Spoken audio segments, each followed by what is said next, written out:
Hi there. Hello again. Happy Friday. It's Friday. Yay. I am glad you're here once again. If you were in my live yesterday, you know I've been sick and having computer issues for the past few weeks. And I'm just getting out of, my voice is coming back. I still feel like I'm in a tin can. The echo in my head from the ear pressure is driving me batty, but hoping that sounds like to me when you talk. Oh, shush. Hoping that that goes away soon. So I'm glad you're all here. Hi, Simon. Good to see you. We need to touch base. I'm glad you're all here. So, oh, you moved your dentist appointment? I hope this is more fun than the dentist. Yesterday was a little rough. I don't know that yesterday was better than the dentist, but I'm hoping today is. I have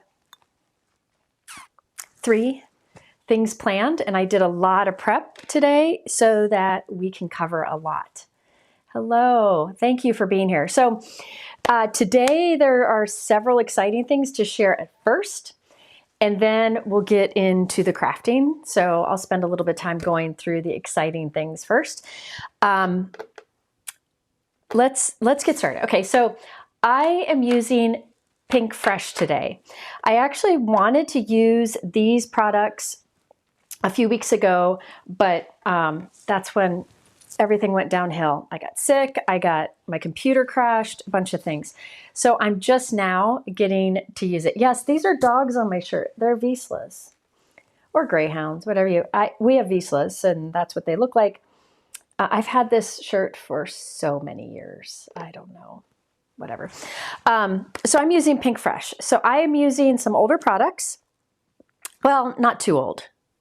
Some are older, some are from their last release. But I am also focusing today on inks because Pinkfresh has something going on with their inks. And then there are some other things. So let's get started with the first thing. Pinkfresh Studio, as you know, I use their inks often. I love the colors. I call them my jelly bean collection.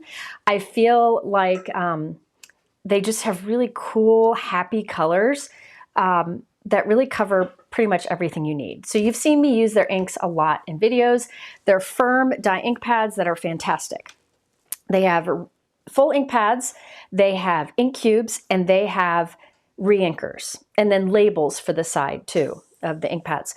Now, Pinkfresh announced a few months ago that they're going to be discontinuing this line of ink for a good reason. They plan to come out with a new ink line that will match cardstocks. And if you know anything about cardstock, it's better to come up with the cardstock color first, then an ink to match. It's nearly impossible to do the other way around. So that is why Pinkfresh needed to do that. So they're coming out with a new ink line with matching cardstocks down the road, I think in like between April and June. However, their current inks are ones that I will continue to use, and there are reinkers available for them. So these ink pads are still available, and the reinkers are still available. And actually today, they restocked the reinkers. I know many people were looking forward to the restock of reinkers for their current ink line. So if you have their ink pads, now's a good time to get the reinkers for them, so that you can continue to use these ink pads. I will continue to use them in lives along with their new inks.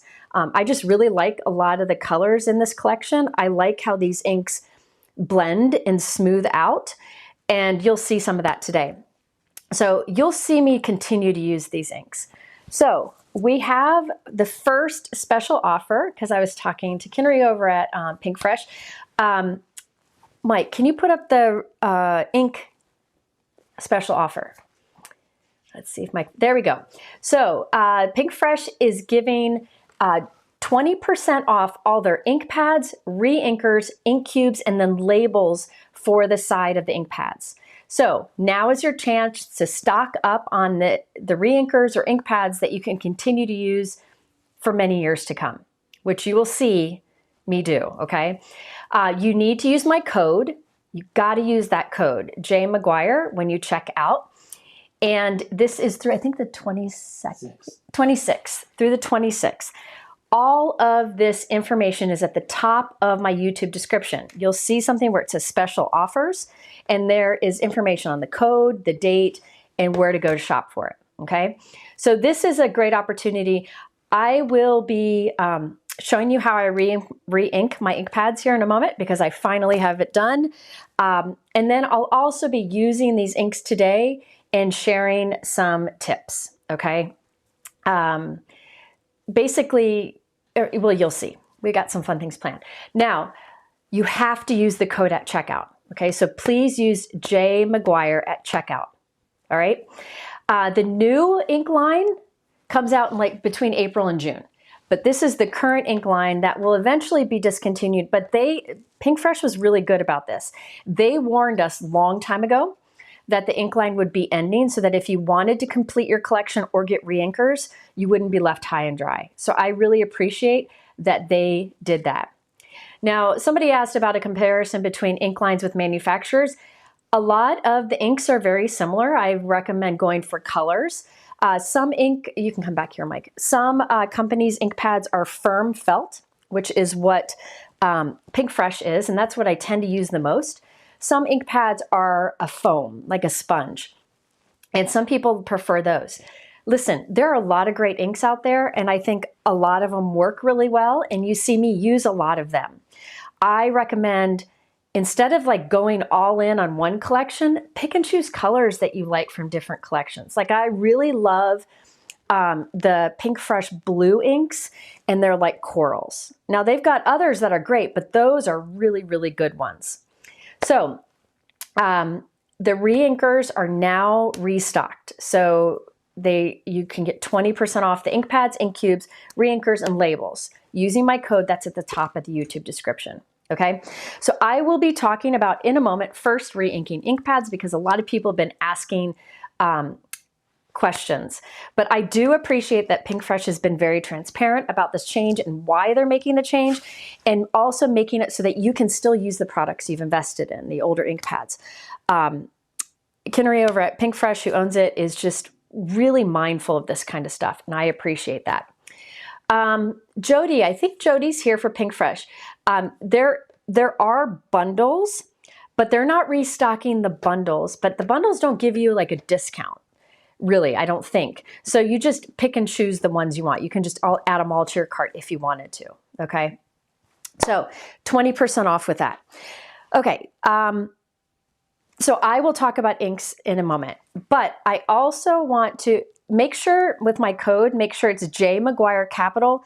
And some people think that McGuire is with a Q, it's with the G. But we have tested it out before the live and it does work. So make sure you have ink cubes, ink pads, re-inkers, and labels, and that will give you 20% off. If you need help with that, you can tag Pinkfresh, they're here. All right, also, Pinkfresh has a huge clearance section. I've talked about them in past lives because I've used many of the products in their clearance section in previous lives. And right now, everything in the clearance section is marked 75% off. But if you use that same code that works for the inks, you also get an additional 20% off clearance, okay? So they have a clearance section, everything's 75% off, that's marked. But if you use my J McGuire code, you get another 20% off of that, okay? You can find all the information at the top of the YouTube description below. Barbara, please tag Pinkfresh for that. Yeah, their clearance section is amazing. I've used many of those multiple times in lives, so you should be able to find lots of inspiration. But for the 20% off, for the additional 20% off clearance, and for the 20% off inks and re-inkers and such, you need to use my code. And that is at the top of the YouTube description below. I tried it, it worked. Mike just tested and it worked just fine. If you have questions for Pinkfresh, please tag them. They're here. You just do @ and start typing Pinkfresh and it should pop up. Okay. The other thing that they have going on right now, and I'll show you some of these, is they have 50% off their gems. Mike, can you put up that image? If you watch my videos, you know I like a lot of their gems. They have glitter dot drops. They have clear gems. They have regular. They've got all kinds of things. And they come in these great little zipper pouches that are durable. So you can get 50% off their jewels. And that information is all linked at the top of the YouTube description. I don't believe you need a code for that. I think yeah, no code is needed for that one. The price is as marked. But I wanted to let you know that's their weekly sale. They always have a weekly sale. And I'll try to use some of those later on. All right, so that's happening. And there's one more things. Oh, I'm sorry, jewels only. So jewels only are 50% off. Not all of their different gems, just the jewels. Okay, but that's linked at the top of the YouTube description. Okay, then there is one more thing, and I think this is really fun, and I'm gonna show you some sneak peeks. Mike, can you put up about the class event this weekend? So this weekend is one of the virtual events that Pinkfresh does, okay? They call theirs Create and Connect. And I teach in these regularly because I find that the Pinkfresh, every company's events offer something a little different. Pinkfresh events, I find, are packed full of techniques and unique products, and they're very simply run, and I appreciate that. They do a good job of having a Facebook group that shares a lot of information going into it. They have additional make and take videos outside of class. So each teacher will do 2 cards in class, and then they have each teacher has 2 make and take videos outside of class. So there are 6 teachers here. So between that means you get 18 cards with the class, which I think is fantastic. And they are very generous with the class price. Now this event starts tomorrow, okay? And I'll be teaching on Sunday for the event. So if you were to sign up, you will get your supplies in time for tomorrow, but they will ship them right away on Monday. You could sign up and get into the class this weekend and watch all of the class. And then when you get your kits, you can go back and watch it again because you have access for a long time. So they're offering $15 off the already low price of their class. And there is a lot of product included. You can find all the information in the YouTube description below under special offers. So the price is as marked, it's $15 off. So if you want to partake in that class this weekend, you can sign up, you can watch it all this weekend, and then they'll ship you your kit and you can make the cards once you get your kit. Oh, after the event, you'll have 24 complete cards, including the make and takes. My math stinks. Oh, okay. Well, oh yeah, my math stinks. Sorry. 2 class cards. You can come back here, Mike. 2 class cards, 2 make and takes per instructor, and there's 6 instructors. That's 24. I actually majored in math, so whatever. Okay, I did. But math's hard. Okay. I asked if I could show my cards that I'm teaching this weekend so you could just see some of the variety, and they said yes. So that's what I'm going to do here. So I haven't even looked at these in a long time. I'm going to practice teaching them tomorrow. These are the cards I will be teaching. Ooh, that's a little blown out. Hold on. Yo. What happened? That's better. Okay. I think I should buy a new camera.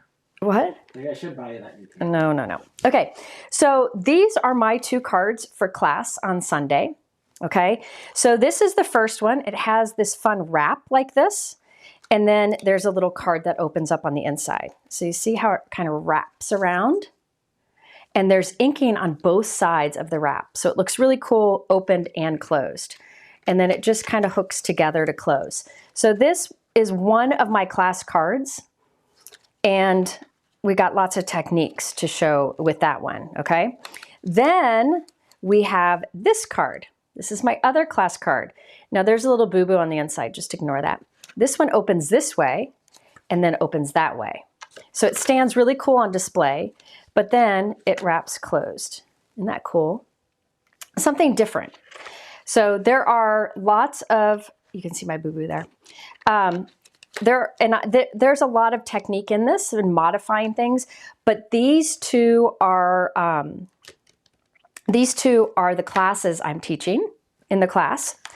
And I'm just crazy about them. And you can use whatever inks you want, whatever colors. Here's another one of my make and takes. So there's some texture on the background, and then this pops out so that when you put it on display, this house and the road kind of hits the desk and it pops out in the front. Okay, and then it flattens to go in an envelope. And then my other make and take is this like simple, elegant shaker card. It's actually very easy to make. And I show how to do some fun texture with stencils. All right, so these are my 2 make and takes and my 2 class cards. And there are 5 other instructors who have 4 cards too. So I just wanted to let you know that you can sign up for that still. You can watch all the classes, and participate this weekend. And then you can always go back and make the cards after. Hi, Christopher. Hi, babe. I'm glad you're here. Yes, if you can't make the event tomorrow, whether you haven't signed up yet and you just sign up now, or you can't be there this weekend, it is all available to watch later. It is available to watch later. As far as the ink pads, people are saying the bundles sold out. Yes, they're not doing bundles. There is a huge expense. This is my guess. I don't know that this is true, but there's a huge time expense in putting bundles together. Maybe that's not the reason. I don't know. But all of the products are available. You just need to do them individually. Those are all available. All right. It's good to see you. I'm glad you're all here. Okay, so that's all of the stuff going on with Pinkfresh right now. If you go to the top of my YouTube description under special offers, you'll see all that laid out. Now, another thing that I should mention is at the top of my YouTube description, you will see a link. It says for a visual supply list, go to, and there's a link, and it has the word live in it. If you go to that page, it'll open up to a new page. At the top is the information on all the deals, and below that are thumbnails of everything I use, so it makes it easier for you to find anything that I talk about today. Okay, so if you're wondering about things that are sold out, tag Pinkfresh.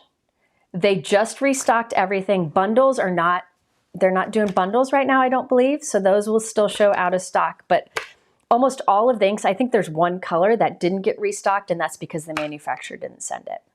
Okay? All right. Yeah, there are doggies on my shirt today.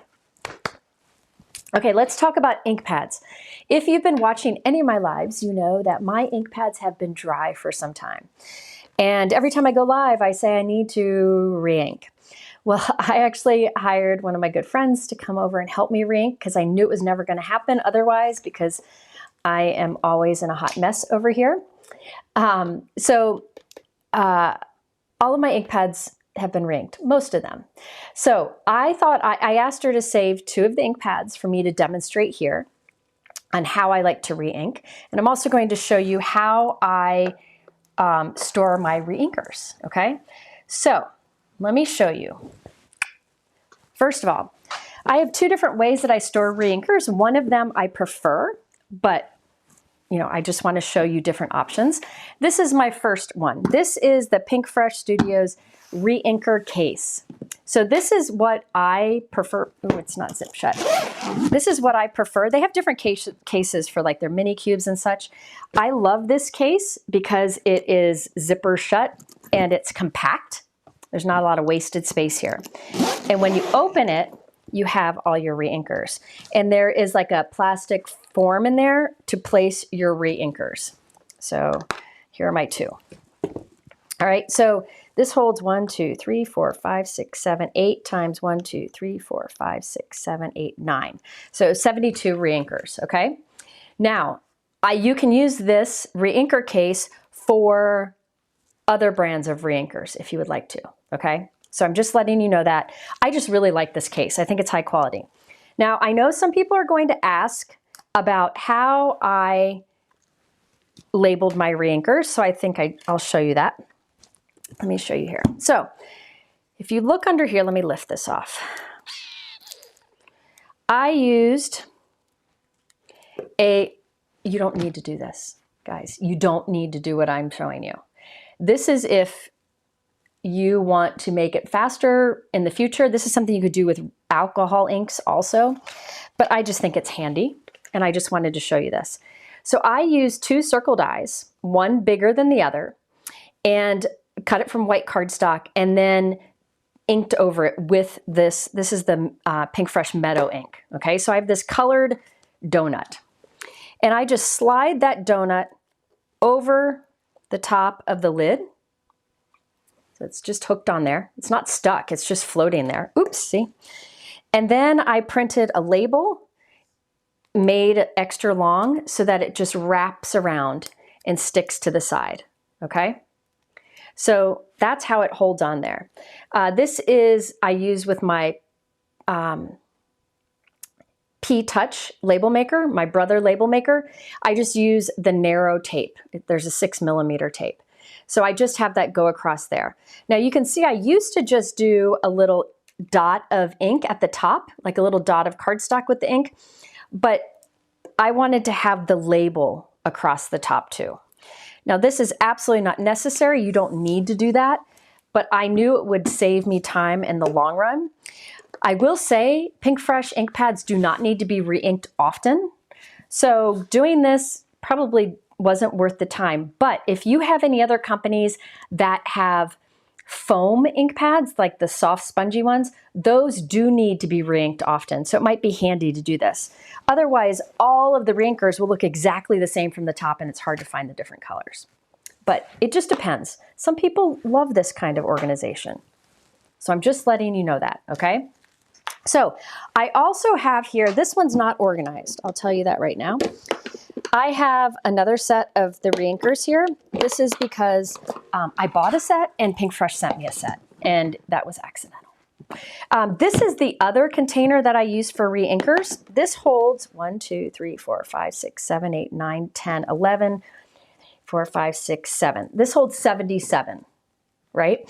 So this holds a little bit more than this, but you can see the box is quite a bit bigger. So it's just something to keep in mind. I have linked to both of these cases below. This one's cheaper, but this one I find is better quality. This has like a foam little holders that work great for alcohol inks or reinkers. So I haven't pressed all those labels down, but you can see it's the same system and they're not in rainbow order yet. But what I plan to do is, what I've done with my other companies is I have the system that I used in this one, and I'm ordering more of this case. But those are 2 different case containers. I've linked them both in my YouTube description below. This is not a permanent tattoo. This is a temporary one. I've been testing it out. You can see it's wearing off, and I really like it. But I'm going to test it out for a few more weeks before I decide to go all in. All right. Okay, so you can see how this is how I do my reinkers. All right. Yeah, they're 2 different cases. I mean, whatever floats your boat. I like sharing them both. I do like the quality of the Pinkfresh and that it's a little more compact. All right. Now let's do some reinking. Yeah, there might be. So Pinkfresh said that everything's in stock except for one, the purple, the Regal Kiss color, because the manufacturer didn't send it. I'm just letting you know that. But if the website's slow, it might be just because they've restocked and everybody's going over there. Okay. Yeah, the tattoo, I've wanted to get a cross on my wrist for many years, and I would get it smaller and thinner, but I've just been seeing if it would be annoying. It's probably annoying to people out there, but I like them. Okay, so let me show you how I re-ink. First, okay, let me get these re-inkers out. First, I test my ink pads, okay? Well, actually, I didn't this last time because I asked my friend to do these. I hired my friend to do these, and I didn't want her to have to test them all, so I just had to re-ink them all, okay? Sometimes they got re-inked when they didn't need to be re-inked, okay? But for example, let me show you. This is Warm Buff. It's a color I use often. When it dries like a light gold, okay? So Warm Buff, this is how I test if an ink pad needs re-inking. I drag it on cardstock. See how dry that is? That needs re-inking, okay? That definitely needs re-inking. Now, I haven't tested this one yet. It has not been re-inked either. Espresso is not one I use often, so it probably has more ink in it. Yeah, it's got a bit more. But both of those need re-inking. Let me show you one that doesn't need re-inking because they just got re-inked. So let's test one so you can see what it looks like when it doesn't need re-inking. That does not need re-inking. Does that make sense? This one has recently been re-inked. That's why it's nice and juicy, but that's what it should look like if it's fully inked. These are dry, this one especially. So I'm going to show you how I re-ink. Now, there are a million and one ways you can do this. You can try putting in less ink if you want to, but I just, if I've got it out, I'm just going to go all in. All right, let's start with warm buff. So this is what I do. Again, there are many ways to do this. I go back and forth. See how it's kind of zigzagging? Then I go this way. You could stop there, but I also like to do a little bit in one diagonal. Sometimes you can go in the other, it doesn't matter what. Juicy. Juicy. Then this next step is not necessary, especially with a firm felt pad like Pinkfresh, but I do it anyways. I take a credit card or a gift card and I just kind of drag it across. One of the nice things about a firm felt pad is that it is durable. This is very durable, so I could drag, and that just kind of pushes all the ink in. So let's see how it looks now. I think that might need a little more. All right, let's do a little more. I'll go this way. So you can decide how much ink you want in there. It really is totally up to you. All right, so let's try that. Yeah, so that's ready now, okay? Then let's do the espresso. If you have a foam ink pad, you will find that foam ink pads, when you scribble on ink with a re-inker, you'll see lines more. In that case, you want to really kind of press it gently with a credit card to blend it in and give it. Ooh, that re-inker had a lot to say. It came squirting out. You might want to test your re-inkers first. I forgot that this happens. Some re-inkers are a little bit juicier. All right, so let's do this. So just practice. Start with the little, rub it on paper and see what happens. Let's see what goes with this. I don't use espresso very much. I don't use dark browns much, but there we go. That's it. And Brienne now can feel better knowing that my ink pads are re-inked. See? Gina is a firm felt ink pad. So let me tell you some that are firm like Pinkfresh. So in case you're wondering, if you don't have Pinkfresh and you want to know what it'll be like. Let's see. The companies that have firm ink pads, firm felt ink pads include Pinkfresh, Gina K, Altenew, Lawn Fawn, Distress Ink. Let me just look here. Some of Hero Arts, most of Hero Arts. Those are some firm pads. Now some felt pad, or I'm sorry, those are firm felt pads. Now some foam pads would be Concord and Ninth. Simon Says Stamp Positively Saturated. I think Catherine Pooler. Those are some of the foam ones. And everybody likes a little bit different, okay? Let me just show you a comparison. This is Pinkfresh, and it's a firm felt pad.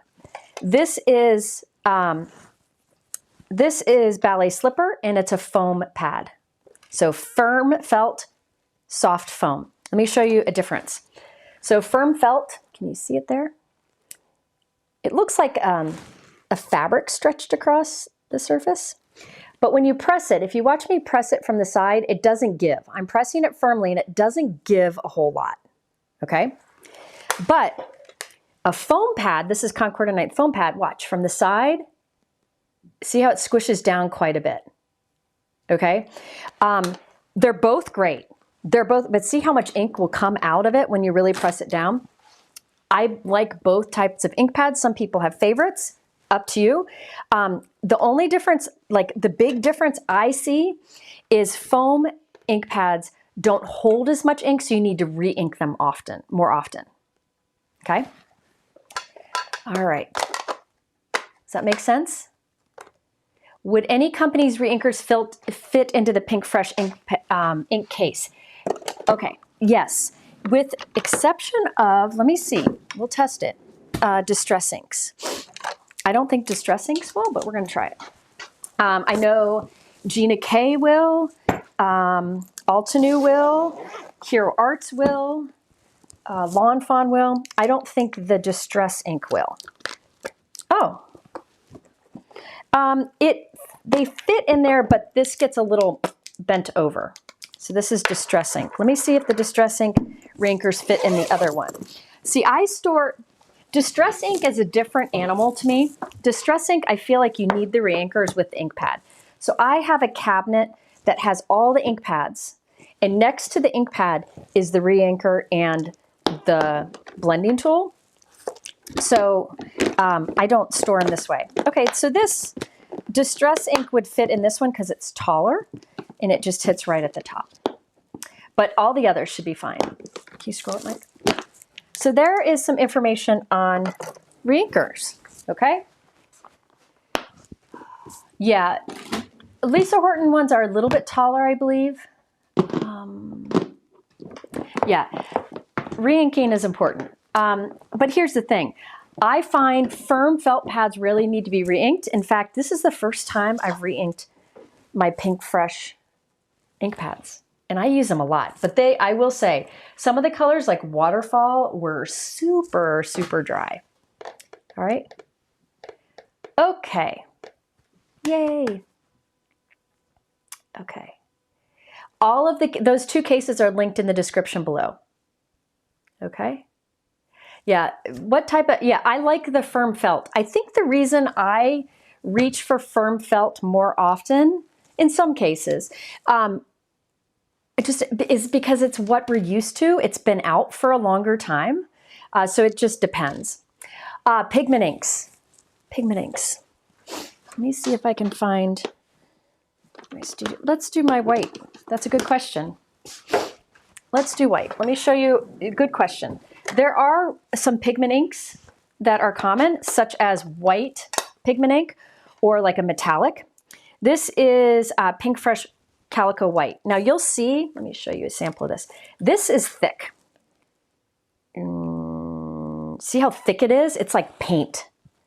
Pigment ink is that way, okay? So what you need to do, Mike, can you make sure the cases are in my YouTube description below? I think, let me see if I got to clear this out. It's thicker, so it doesn't want to come out as easily. Let's see here. There we go. Yeah, it's kind of thick. What? It's there? Yeah, the Reinker Case. So what I do, yeah, the Reinker Case is in the description below. There are two different versions. There's the Pinkfresh and the regular. The clear one. Just two different options. So this, you can see, is very thick coming out, okay? What I do is, this doesn't need much re-inking. Normally you could do more, okay? You could squeeze more on if needed, but this ink pad doesn't really need it. So I'm not putting too much on. But again, in this case, you definitely want to take like some sort of card or something, a ruler, and just drag that ink along it. Because this is a sponge pad. See how it's a sponge? So you want to spread it around.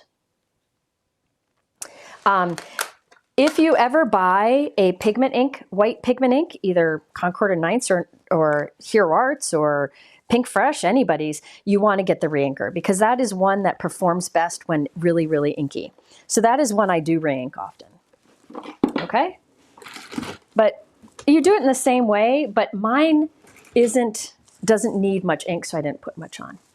You just put some on and test it and see if you're happy with how much is in there and then keep going. All right. Yeah, so a Concord and Ninth ink pad, I would re-ink in the same way I just did for the Pinkfresh.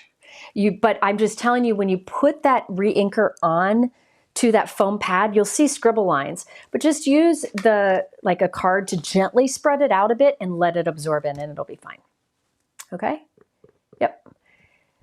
Yes, you can re-ink your embossing ink pads. Yep. That's why, here's my embossing ink pad, my clear embossing ink pad. It looks like that. It's not clear anymore, or it's not white anymore because it's dirty, but I can keep re-inking it. It's just fine. All right. The Simon Hurley ink pads I'm going to talk about in a live soon because I really like them, but those are a bit different and some have changed, so we'll do that in another live. Okay, so that's it. Let's start making something. I have 3 cards planned. Let's start, let's see. The last Pinkfresh, I'm going to be using some old stuff, but I do want to show you the last Pinkfresh release because I'm using some of that. I know that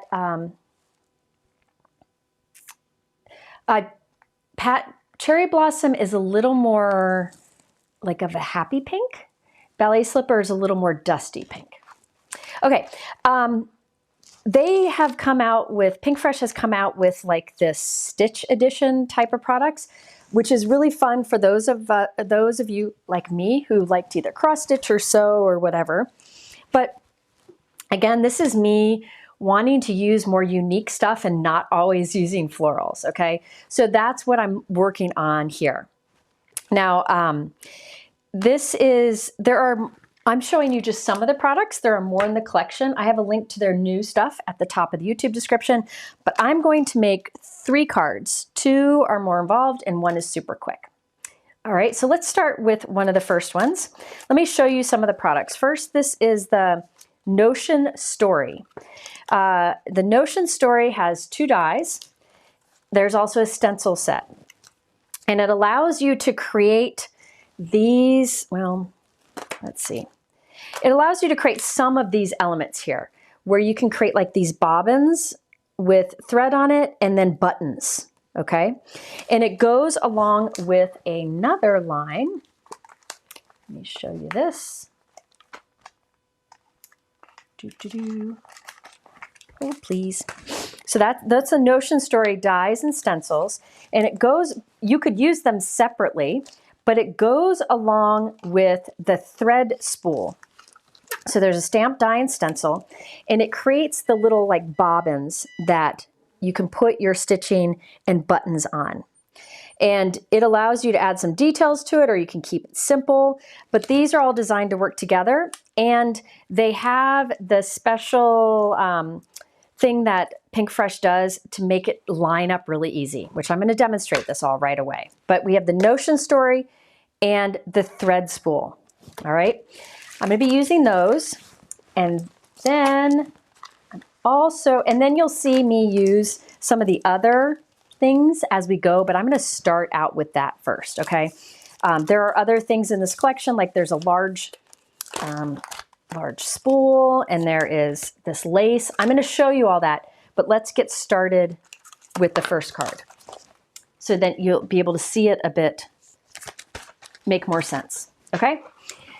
My first card is just going to be kind of demoing how these products work and using them creatively. My second card is going to be a really cool shaped card, and I'm really excited about my second card.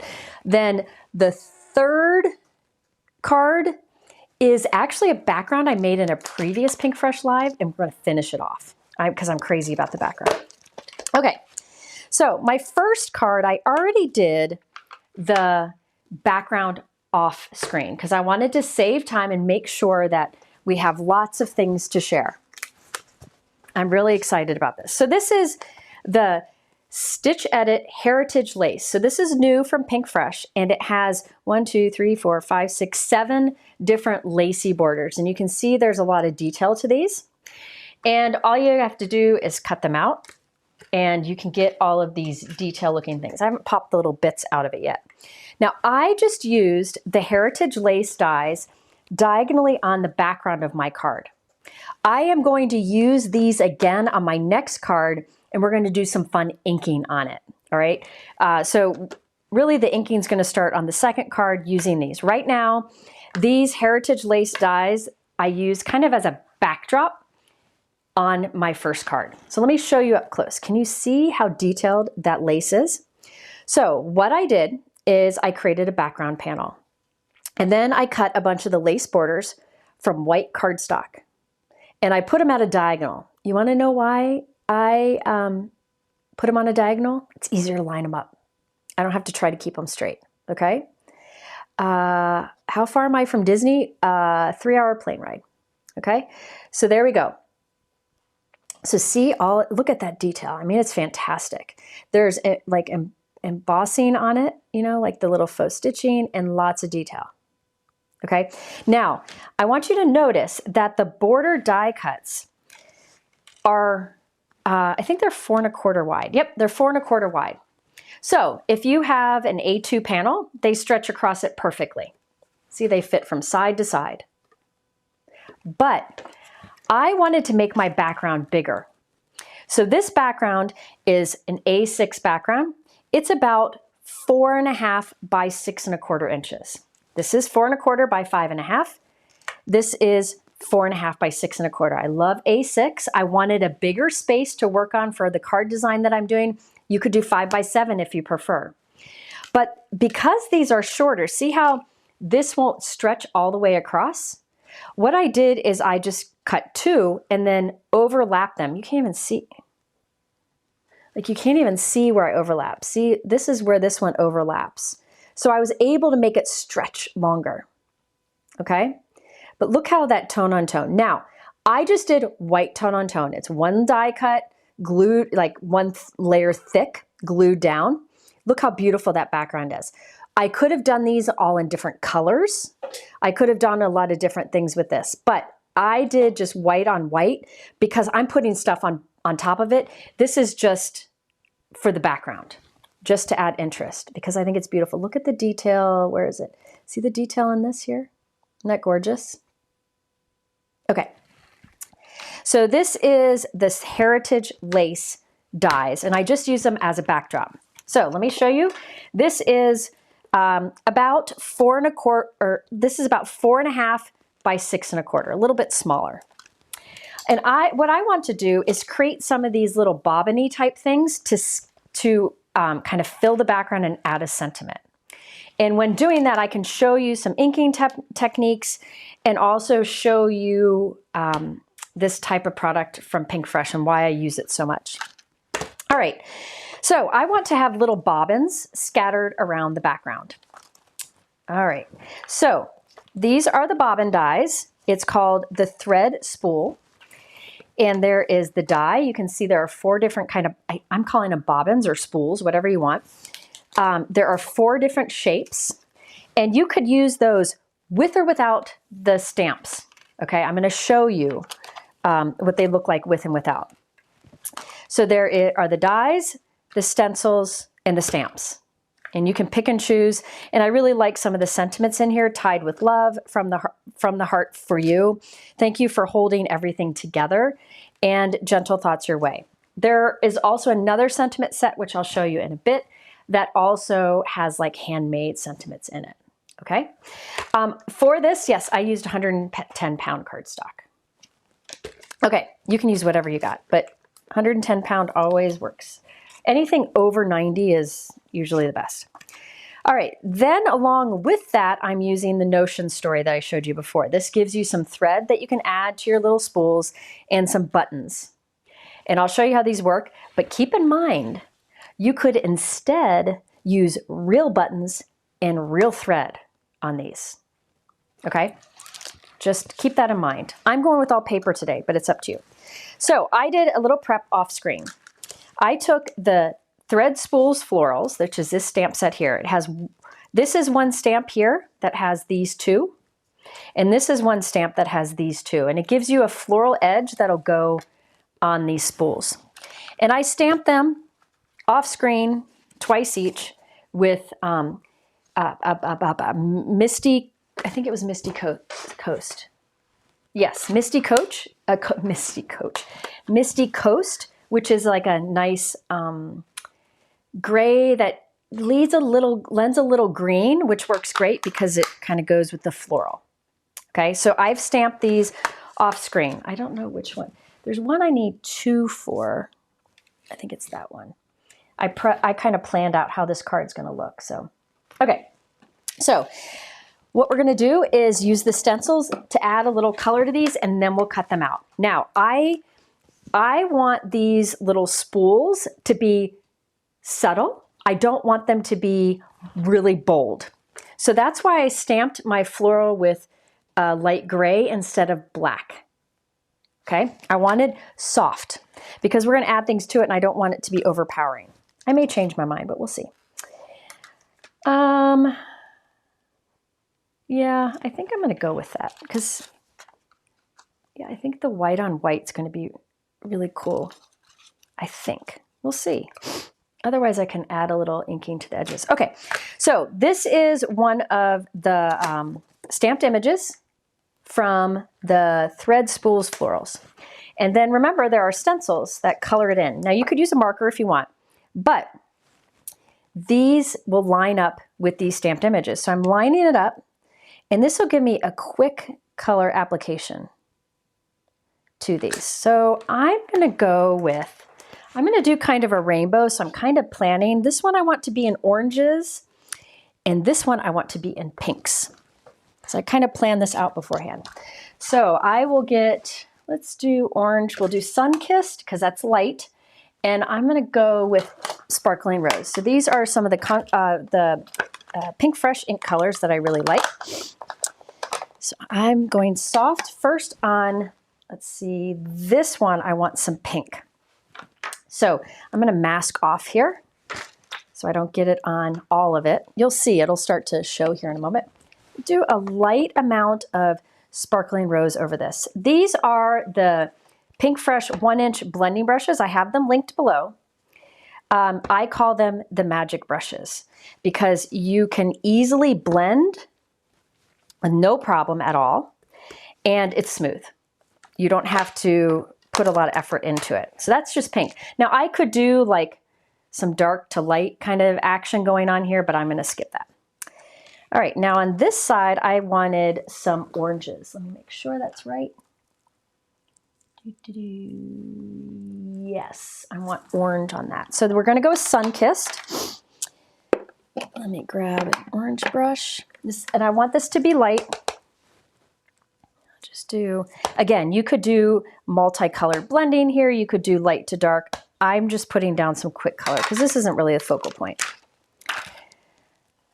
All right, so you can see how it colored those images in. You also see those triangles. There's 2 pink triangles and 1 orange. Give me a moment and I'll explain to you how those work because that's the magic of this. All right, now I'm going to go to the next stencil, line that up, and watch. See there's triangles in the stencil? They line up with the triangles on here. So I'm going to line that up, and it'll line up perfectly with the stamped image. Let's switch over to green. I'm going to go with Fresh Pear, which is a lighter color. And I'll do Fresh Pear over the whole thing. This is another one of my favorite greens. It's just a nice, like, light kind of bamboo color, I guess. I don't know. What do I know? It's a light pear color. That's why it's called Fresh Pear. So I'm just doing, oop, it shifted. Oh, well, it won't be perfect. That's okay. Handmade, not store-bought. Okay, so look how quickly I was able to color in that image, and I kept it soft by doing light gray and light color of inks. Okay, so those are done. Now let's do, I need to do one more of this, and that one I want to be pink, orange, yellow, green, blue. So let me clean my stencil. I'm doing a quick rub or spritz of rubbing alcohol and clean that off. Now I'm not going to bother doing this one because I'm going to use it. I'm not going to use it. So I'm just using, I want this one to be in blues. And I'm going to go with my favorite of the blues from Pinkfresh, and that is Waterfall. So see how quick I'm able to put this ink down. And the nice thing about the Pinkfresh 1-inch blending brushes, if you've seen my lives, you know they're my favorite of the big brushes, is because one of the reasons I like it is because you can go really light and get a smooth result, or you can keep inking and get a heavier smooth result. So there's that. Now let's go to the green again. I just line up those triangles, 1, 2, 3, and I know it'll line up. So you don't even have to bother lining up with the stamped image below. That's what's nice about it. So let's do some fresh pear on here. Is this making sense? Yeah, the brushes are fantastic. Who, in the comments, let me know, who has the Pinkfresh 1-inch brushes and what do you think of them? Because I think they're fantastic. Okay, next, we have the other shape.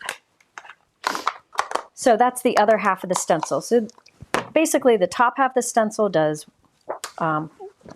one pair of the spools and the bottom half does the other pair. But it's easy to figure out based on those triangles. Okay, so we've got this one. I'm going to line it up with my stamping first. Oop, oop, oop, oop. I did upside down. My stencil is backwards. Okay, and this is the greens. So I'm going to do the fresh pear again. This was one of my my driest ink pads I had. These two, Waterfall and Fresh Pear. Okay, so I did the leaves. All right, now I need to do just the little flowers. And I can just line up the triangles. And this one is gonna be, this one's gonna be green. This goes pink, orange, yellow, green. This one I want to be greens. I'm gonna go with a meadow for those little flowers. I know that's weird, but that's what I'm doing. Just, you're gonna see I'm gonna kind of do like a rainbow across. Actually, I'll go with mint. All right, let's do a little mint here. There's just these tiny little flowers. Okay, there we go. So now I've got my little spools going. You'll see this will all make sense in a moment. Okay, now I need to clean up or we'll have issues later. So I'll just do a quick spritz of rubbing alcohol across my stencils, dry cloth, and they're clean. That's all it takes. Spritz of rubbing alcohol, you only need a little. It dries very quickly, and you only want to use it to clean really pretty much only your stencils. Okay, so now I've used the stamps and the stencils for the thread spools. Now, oh, thank you, Kathy. Let me show you. Now watch. This makes it easy. I've got a die here. This die has 2 triangles. So I go for the image that has 2 triangles. That. And I line up my triangles. So I can look through the die and line them up with my inked triangles. Do-be-do-do-do-do. See how it's lined up? There and there. Now, for this particular set, it was pretty easy to line up. However, I'm going to show you in a moment another set that's a little more involved where those triangles would be really helpful. I'm not using that set. I'll tell you where you can go see it in action, but I wanted to show you that. So this is something that Pinkfresh has with these alignment triangles that really make a big difference. So now look at this. We have these little guys. This is so cute. And remember, I went for really soft here. I wanted soft. Let me show you. So you can use these dies with or without the stencil and stamp. See how it's got some detail in it, like some cut detail? See how nice those line up? Super easy. Isn't that cool? Okay, so those are ready. Now let's do the others. We have this one. This one has one, wait. Oh, it's still 2 triangles, but you can see they're in a different orientation and I can just line them up with these. So I have to line up that triangle and that triangle. Is Lila back yet, Mike? Can you check with them? Yeah. Okay. Ken's on the plane. Ken just texted me. I hope your live is going well. Oh, yeah. Okay. So I lined up the triangles, and now we'll look at how perfectly this cuts out. and I'll show you what they look like without the inking. So you have the option of either way. I really like that one on the left. Isn't that cool? Isn't that fun? Yeah, I like the soft. We'll see if it continues to work on the card design. I have no idea. And then one more. For my card design, I needed a few extras. Okay, here we go. Line up the triangles there and there. They line up perfect. Zoink. Put a little piece of tape because I have trust issues. I hear the dog over there. My dog is snoring, if you can hear it. Mike, can you do me a huge favor? I poured a big Yeti of water, and I think I left it in the kitchen. Do you mind grabbing it? Getting a really dry throat. Thank you. And then I have these. Let's hope I did them right. I mean, for the plan that I'm doing. So I've got these little guys here. See them all? All ready for a card. All a soft look. Okay, so let me look, see what I did earlier. Let me show you, hold on. What I did earlier is I kind of laid things out, see? And I took a picture. So that's what I'm going for, and I'm doing pink, orange, yellow, green, blue. Okay, so I kind of planned that out. So here's my background. Now it's gonna be white on white, but I like that.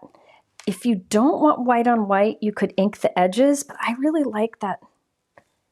I think I'm gonna do white on white and pop them up. So this one goes, I did it wrong. No, that's wrong. This one goes here. Pink goes here. Then yellow, blue, and green. Okay? So it's kind of hard to see them now, but I'm gonna pop them up and then you'll see them better. I wanted this to be soft. Now, we need things to go on these. Now keep in mind, you could take this, like, thank you, Mike. You could take, look at the size of this water, hold on. One time I need a bathroom break. Yeah, probably. Now you could take this and like put a little sentiment right in the middle. So you could have like an intricate label sentiment. Look at that. Oh, come on. There you go, look at the detail. You could put any sentiment in the center of that. But I'm gonna go with the sewing get out. But keep in mind, this one, and this one could all be used as like labels instead of this kind of stitching thing. I want some buttons and thread to go on this. Another thing I could do if I wanted to is just grab some DMC floss that I use for stitching and, you know, some like real buttons and put them on there. So I'm just grabbing some buttons. Like you could put, let me show you. Take this and put like one, and make it look like a little card of buttons. All right. So you can do that kind of thing. You can put real buttons on there or wrap real yarn or thread around it. But I want to go for the paper version because I'm going to put some foam dimension behind this and I don't want it to be too big. So let's see. I plan to next take a piece of white cardstock. My next two cards will be faster, by the way. The third card's super fast. In fact, it's pretty much done because it uses some of the components I'm already showing. Okay, so I have some white cardstock here. I am starting out, so this time I'm using the Notion story. So there are the dies and the stencils, okay? Again, I'm starting with the stencils. So first of all, I have some stencils here. I can use this. Where are the sentiments from? Which ones? Oh, the sentiments I was showing, the With Love, I don't know where the With Love is from. The With Care, with Love, I'll show you in a moment. I'll show you sentiments soon. When we pick out a sentiment for this card, I'll show you. Okay, so this is one of the stencils in the Notion story. This does like the threads or the string. All right, so I need to do some masking because I'm only going to use, what did I do? Let me think. I'm going to do two of these and one of these. I'm not actually using these two. So I'll ink them, but I need this one. We'll do this one blue and this one orange. Okay, so blue and orange. So I did waterfall before. I want to go a little bit bolder this time. Okay, I'm gonna go bolder so it stands out on this spool that we've already done. So I'm going with the slightly bolder turquoise. Concord and Ninth, or sorry, Pinkfresh has like color families. So it's like a light, medium, dark, and extra dark. So Waterfall was the lightest in one color family, and turquoise is just one darker. Now I'm only inking up this side. I'm also inking up the needle because I'm going to do something different with it later. But let me just show you. So I'm only inking up this side, and I'm going with turquoise here so that it'll be darker. I think that might be too dark. Yeah, change my mind. That's too dark. I don't want to go that dark. Change of mind. Watch this. Zoink. God loves us and gives us two sides to every piece of paper. So let's try this again. Okay, so let me wipe this off too. I'm going to go back to Waterfall. Let's go to Waterfall. That's the same I used before, but I'm going to put it down a bit heavier and add some shading to it. Let me get some of that darker turquoise off my brush. Let's go to Waterfall. Okay. It helps to make noises. All right. So I'm going to go, I did lighter last time. This time I'm going heavier with the Waterfall. So it's a bit darker than what I did before. Okay. Then I want to have a little shadow on that. So I'll come in with Paradise, which is the third darkest in this set. And I'll just do a little bit of shading on the side. I really only need this element, not the others. So I'm just kind of doing like a shading on this. Now, one of the things to keep in mind with the Pinkfresh inks and with a lot of other dye inks is they will soften as they dry. So that will soften a bit. But you can see that nice blend that we have. So that is one of the spools we need. Then this one I said I was going to do orange, I think it was. Yeah. So on that, this one here, I want some orange. Mask off the blue. And I'll just do them all orange, even though I'm not using the top and the bottom. So I will do Sun-Kissed for this. That's what I used before, but I'll go heavier this time. Let's get some Sun-Kissed. This is a beautiful, like, I don't know, beautiful. Now this will soften, and it's like a beautiful orange juice color. I don't know. Okay, so Sun-Kissed. Let's do some Sun-Kissed. I'm going to go heavier than I did before. But see how you're getting beautiful application with little effort with the 1-inch brush. So I could have kept it lighter. Now I'm just going on heavier. I want it to be darker. Then I'm coming in with Mango Sorbet, which is darker even yet. And let's do a little bit of shading on the one side. See, so I have the little shading. And I'll go ahead and do the others even though I'm not using them. Yeah, so there are a bunch of, yep, thank you, Pinkfresh, or Jody. There are a bunch of products in the new Pinkfresh release. They came out earlier this month. And they're part of a collection called the Stitch Edit. And there's just different things that can work together. I'll be using more as we go. I just think they're really fun. Okay, so there we have that. Now, I need to do one more thing. So I'm going to set this aside and then, well, actually, I'll just swap it here. I got to do one more of these. And you'll see how we cut it then. But let me go ahead and ink it up while I'm here. I just need one more of that. So I'm just going to lay this down. And what color does that need to be? That needs to be blue, pink, yellow. I need to do one more in yellow. Mike, were there questions while I do one of these in yellow? Let's do Sunshine and Miracle. Nope. Blending brushes be clean? Do blending brushes need to be, now listen. Can they be? Can blending brushes be cleaned? This is the age-old question, and I have a different opinion than other crafters. By the way, I'm doing Lemon Whip with a bit of Marigold on it. Blending brushes, do they need to be cleaned? Can they be cleaned? I've never in my life cleaned a blending brush. I haven't. I don't have time for that. I don't know what it is. I don't think there's a reason. I don't think there's a reason. And you got to be so careful when you clean them, because if you get water resting inside where the glue holds the bristles, it could damage it. So if you have a need to clean your brushes, what I recommend doing is reaching out to the company and asking what they recommend. Always dry them upside down too, so that the water doesn't settle. But let me show you what I do. If I find like a brush starts to get a little crusty, which I don't find happens much, let me show you what I do. It's very scientific. Okay, so say this was getting crusty. It's not. You can see it's as soft as can be. But say you wanted to kind of clean it a bit. What I would do if this was getting crusty is I would just take it on a dry cloth and work it for a bit, back and forth, and it should soften. If you find that it still isn't working, I would take 1 spritz of rubbing alcohol to the tip and then go like that on a dry cloth. And you can see it's removing a lot of the ink, and that should help. 1 spritz, because it's not going to really go all the way into the brush. It dries quickly and it gets off whatever you need. I don't clean them. I don't.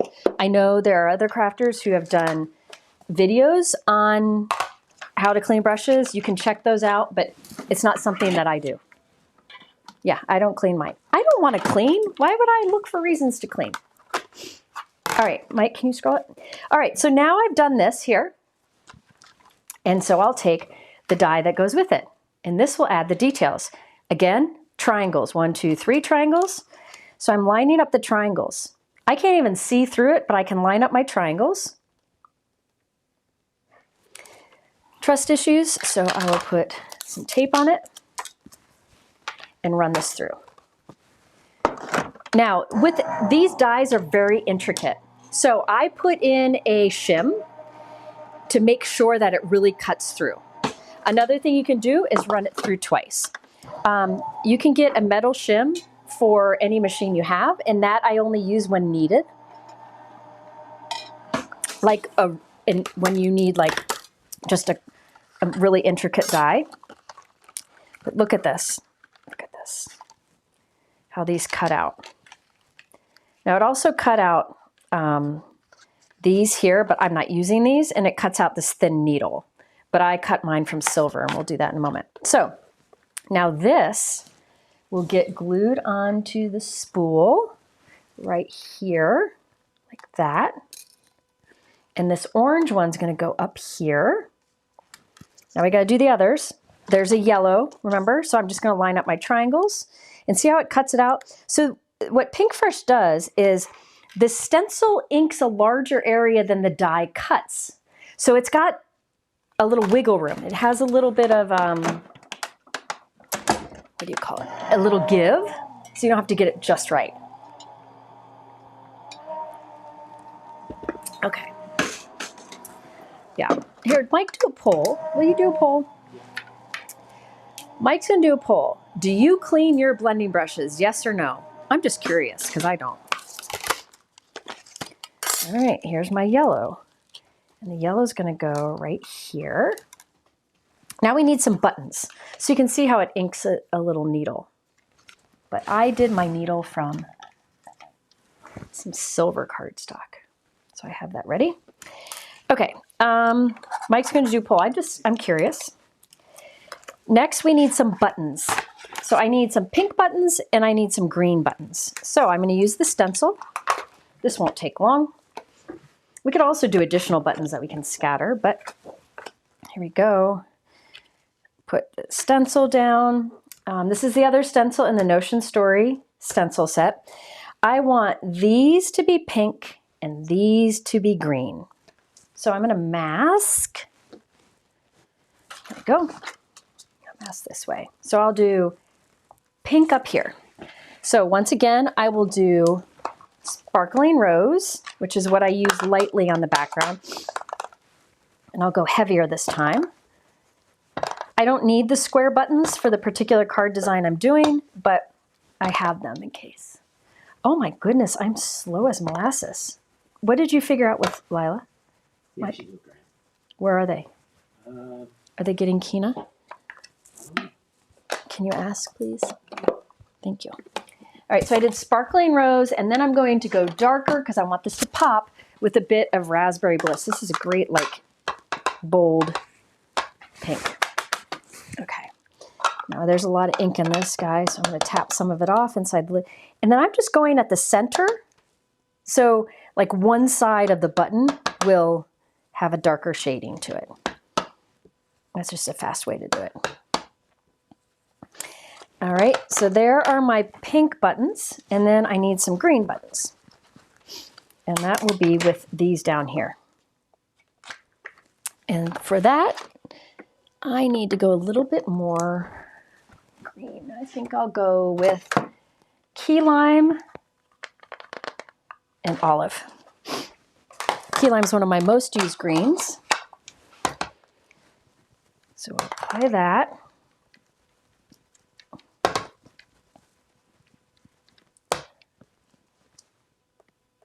Oh, that's a good idea. Somebody uses recycled cereal boxes to rub the ink off onto. Yeah, I use dry cloths so I can just wash them when I'm done. So I did key lime, and now I'll come in with the darker olive, like at the center, so that one side of each button has a little bit of shadowy look to it. And then across the bottom here. Okay. Not the quickest, or not, listen, this is one thing you might learn from my videos and classes. I do not spend a lot of time blending because I find that good inks, such as Pinkfresh, will soften and smooth on their own. So you don't need to like spend forever trying to get a perfect blend because the ink will do the work for you as it dries. So that is the Notion story. Now, watch. 3 triangles, 1, 2, 3, lines up with the 3 triangles on the die. All right.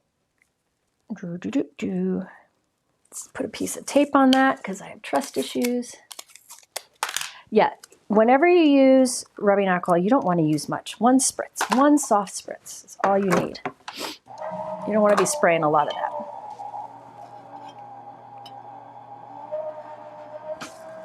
Oh, what did people say, Mike? Let me see. No. Most people don't. 81%. 81%. Yay! More time to craft. Okay. So now I have some buttons, and look at this. Look how cute these buttons are.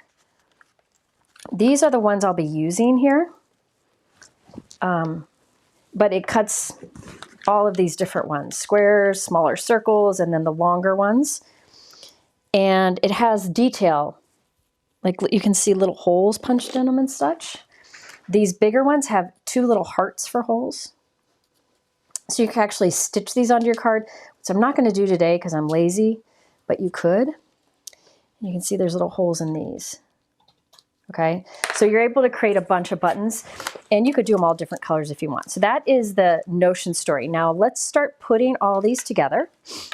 So first of all, on this one up here, I'm going to put 4 of these pink. 1, 2, 3, 4. 1, 2, 3, 4. Yeah, they're kind of big, but that's okay. Now I want to pop them up because I'm insane that way. So I have additional ones here. This will take a few minutes, but it'll be worth it. I can answer questions while I do it. Okay. Mike, hit me up with a question. Because this next part's a little labor of love, but it's those details that make everything work. To make the strips of lace longer, would it work to do partial die cutting and shift the die? To make the lace strips longer, could I have done partial die cutting and shift the die? You could, but as you saw, you can't really see the seams. And you could also hide the seams if you wanted to. But I didn't think it was worth the effort. There's so much detail to it, I don't think it's necessary. All right, next question. I'm layering my buttons because I want them to be dimensional. You could save time by not doing this, but it's my jam. And this will kind of make it pop up. I'm gonna do 4 little buttons. Can you, Sorry. Could you use, Sorry, which one? Okay, go ahead, I won't move it. Could you use a Reinker color on a wood applied with a paintbrush? Probably. But keep in mind, reinker or dye inks are transparent inks that absorb. So if you put it on wood, like it's not going to be that true color. It'll be like a tint, you tint that color. I hope that makes sense. All right. Do you stitch less in the winter since you're not going to games? No, I stitch more. Well, I shouldn't say that. I stitch all the time. I've been stitching a lot lately. When my anxiety and depression are bad, I stitch like crazy. I get Lila to bed and I get into bed. And I stitch and watch something mindless on TV or talk to a friend, and then go to bed. I stitched for a few minutes right before this live to calm me down. And I stitch when I travel. So no, I do stitching all year round. It's calming to me. So there's 4 little buttons. These are kind of big on here. I could have gone with the smaller buttons, but I thought these were cute. And again, I really should do a little white stitch on each of these, like a real stitch, but I'll probably cheat and just use a white gel pen to make them look like they're added to the card. Now I should pick up the pace here because my next card is my favorite. Oh, this one's fun too. Oof, come on. Another question, Mike?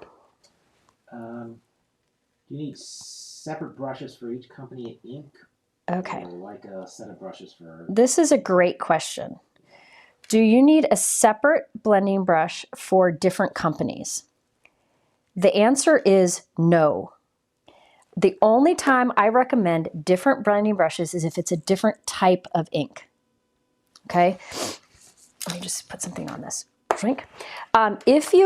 Okay, so most companies use a dye ink. So let's go through some of the companies that use dye ink. Pinkfresh, Concord and Ninth, Hero Arts, Gina K, Simon Says Stamp, Distress Ink is included in that, Altenew. So you can use the same brush for all those. So these Pinkfresh blending brushes I was going on and on about, those I use those brushes with all of the companies I just mentioned, Lawn Fawn, any of those. The only inks I don't use with that would be my pigment inks, such as the white that I showed you earlier, or a metallic, or Distress Oxide. Excuse me. Distress Oxide ink has a bit of a pigment property to it, so I use different brushes for that. But as far as dye inks, I use the same brushes no matter what company. There's absolutely no reason to have multiples. Some people like to have one blending brush per specific ink pad. I don't do that. I recommend just like one brush per color family. And if you're going to switch from a lighter to a darker color in a color family, just as I showed you before, rub the extra dark ink off your brush onto a cloth and then switch. And that should be fine. Let me see how I had this done in my, yeah, this way. So there's yellow. See how these are coming together? I think it's so fun. Rink. So we got pink, orange. Let's do green. But listen, everybody has a different budget. I have more brushes than I would probably recommend because I do this all day long. But you really don't need a ton of brushes. You just don't. Just being honest. I love these little buttons. I'll show you them in a minute. They're little scallopy buttons that are so cute. Look at those. Oh my gosh. Okay. What's another question, Mike? That's a good question, though. Let's see. What's your favorite mindless show to watch? What's my favorite mindless show to watch? Do I say it? No. Should I not say it? Listen, I don't know what it... There are lots of mindless shows I like to watch. One of the Housewives. I used to watch Datelines. Yeah. but then I stopped. I don't know why. And Law and Order. Oh, we ran out of episodes. Yeah, we ran out of Dateline episodes a while back. But lately, with just kind of how my life is going, I feel like I need more funny. So I have rewatched Friends 9 million times. I mean, to the point that Monica drives me crazy now. Like, I've watched it that many times. I still like it, but it was that many times. Then one of my older girls and my friend Heidi challenged me to watch Real Housewives of different cities, including Real Housewives of Salt Lake City. And it is mindless, and it makes me feel better about my life. So that's my current, I don't recommend. But I do this so I can discuss with my friends or with my girls. But yeah, just mindless. I mean, there are some great shows out there, like Pitt, I think, is a great show. Paradise is a great show. I mean, but those all require thinking and sometimes make me anxious or sad. So I've lately been trying to do things that don't make me anxious or sad. All right, another question. Do I like different sizes of blending brushes? Good question. Listen, there are lots of, as I mentioned, different types of blending brushes out there. And everybody has their preference on what type they like. I like for big, the Pinkfresh blending brushes that I keep talking about. I think they're fantastic. I also like the big blending brushes from Waffle Flower. I use those also especially when I want to do backgrounds. And then, yeah, I mean, but there are other big ones that are great, but those are the two biggest ones that I use the most. For smaller, so I do big and small. I don't really use medium much. And I don't often use the blending brushes that have long handles. I don't use those much. But for smaller, I like there are 3 that I think are really good. Well, 4, there's more than that. There's a lot.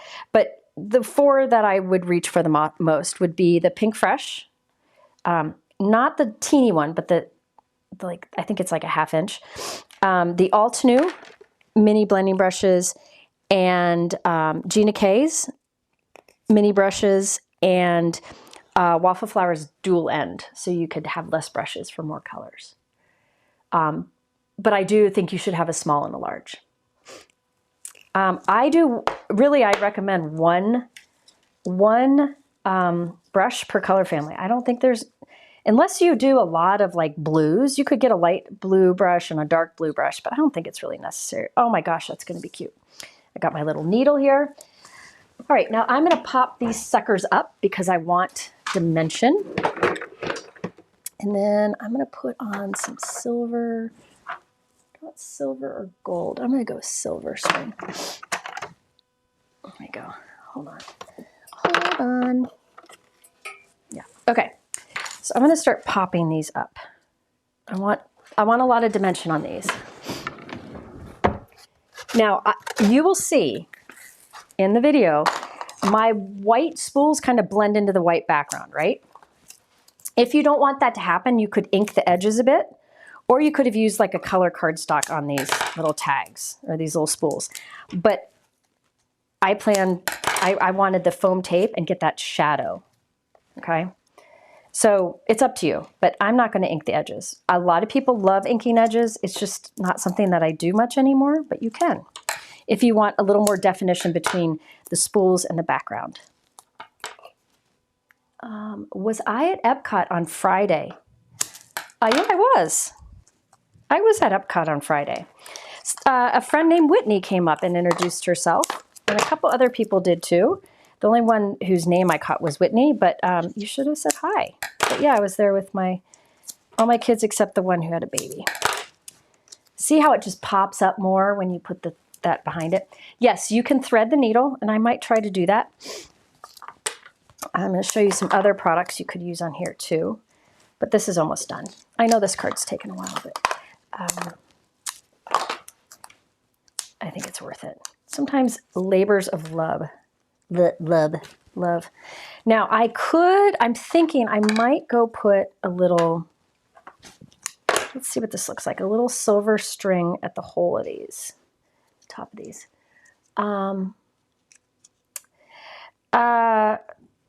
Listen, I use the Pinkfresh 1-inch blending brushes the most. I'll say that. Because I feel like I have a nice control between like a soft ink application and then you can just keep going and do heavy. A lot of brushes are hard to do like a soft, light amount of ink. Yeah, I like that little bit of string looped on it. But this one will go there. I just kind of space these out a bit. All right. Put that right about there. Zoink. Then let's do this one. I'll put a little string on that too. Aren't these fun? Okay, now I understand that I've just taken a long time on this card, but it's a labor of love, and you could absolutely do just one of these little spools at the center of a card, which I'm going to show you in a moment.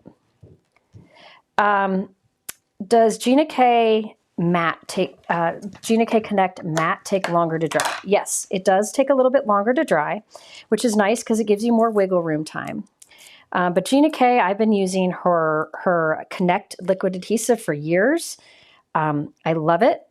I talk about it every time I go live. That's what's in my fine tip bottles. I use it all the time. Now it does take a bit more time to dry. I'm sorry, that was Gina K liquid adhesive, the Connect liquid adhesive. But she recently came out in November with a matte version. And that's what I use now. I've switched completely to that. That's what's in my fine tip bottles. The matte version does take a little bit longer to dry, but I like that because you have a little more wiggle room time. And if any of it oozes out, it'll dry nice and clear. It won't be overwhelming. When is my next live? Monday. I will be teaching on Sunday afternoon in the Pinkfresh event that you can save on in the description below. All right, I'm almost done. Sorry. I really want to get this one completed. On a white, question. Is the Gina K pickup tool? Gina K pickup tool, which I have right here. I use it all the time also. Yes, there are replacement tips for it. Keep in mind, pickup tools are often wax tip, which is very fragile. It's wax, like a candle, and so you got to be very gentle with it. If you drop it or something, no problem. What you can do is buy a replacement wax tip. Yes. How does Gina's? Somebody said if they saw me in public, they would respect my privacy. It's fine. Unless there's like 42 of you walking up at once, I'll be just fine. I like meeting people. Okay. This one? Yeah. So how does Gina's glue compare to Barely Arts? I don't know. I haven't used Barely Arts in some time because I just really like the Gina K. But I know many people love it. That's all I think this is the other one on a white this one right here. What's it? It says on a white rectangular panel. I don't know. Use a tiny boost dot stamp. Somebody's asking about a tiny dot stamp that I might have used in a video. The two tiny dot stamps that I use the most would be either from Gina K or from Altenew. So I'm not sure which one I used in that. Altenew's dots are a little closer together and Gina's are a little tinier. Okay, I'm almost done. All right. All right, there we go. Okay, now I need a sentiment. That's it. And I can add this to a card base. So I think I'll put that like over here. No, I'll put it right there. So we just need a sentiment. Look at the detail. I mean, come on. See, this is what you lose. Thank you, Erica. This is what you lose in photos and in videos. It's all very white on white, but in real life, you've got the shadows and the details that are just great. Sometimes you lose that in videos, but I did like a little rainbow of fun there, okay? Now I could put a little matte around the edge, but I'm not sure if I will. Now I need a sentiment. Let me show you the sentiment sets that I've got here. I'm going to look at. I have 3 sentiment sets I'm considering. One is probably not what I'm going to use here because I need something bigger. This is the Handmade Details, and it has lots of handmade sentiments. These you could stamp on these labels. So if you didn't do the floral, you could stamp them on the labels. And it also works with a bigger spool, which I'm going to use in a moment. I don't think I'm going to use that right now, but that was one in consideration. Another in consideration is Room for Joy. I really love Pinkfresh sentiments. I've said this in videos in the past because they mix fonts together and I like them. In here, here's a bit of brightness just because. You always find a way to amaze me. Thanks for showing up with heart. Your kindness means more to me than you know. My heart is with you in this hard place, and your presence makes things brighter. I might use your kindness means more than you know. I think it might fit nicely there. But then I also have this older set. This is Heartfelt Chapters. I've used it before, and I actually have a bunch of those stamped over here that I could use. But I'm thinking, see, like, I don't want dark. I don't know. Maybe dark would work. But I'm thinking that kindness one would look really nice in there. So let me get that kindness one. I stamped it off screen. Here it is. Let's get the die out for it. Now this Room for Joy, that's the sentiment set I'm using. I'm using Your Kindness Means More Than You Know. It has a stamp set, a better press plate, and a die set. So you could either use the better press for the sentiments or you can use the stamp for the sentiments. And I love having the options. I just did the stamping.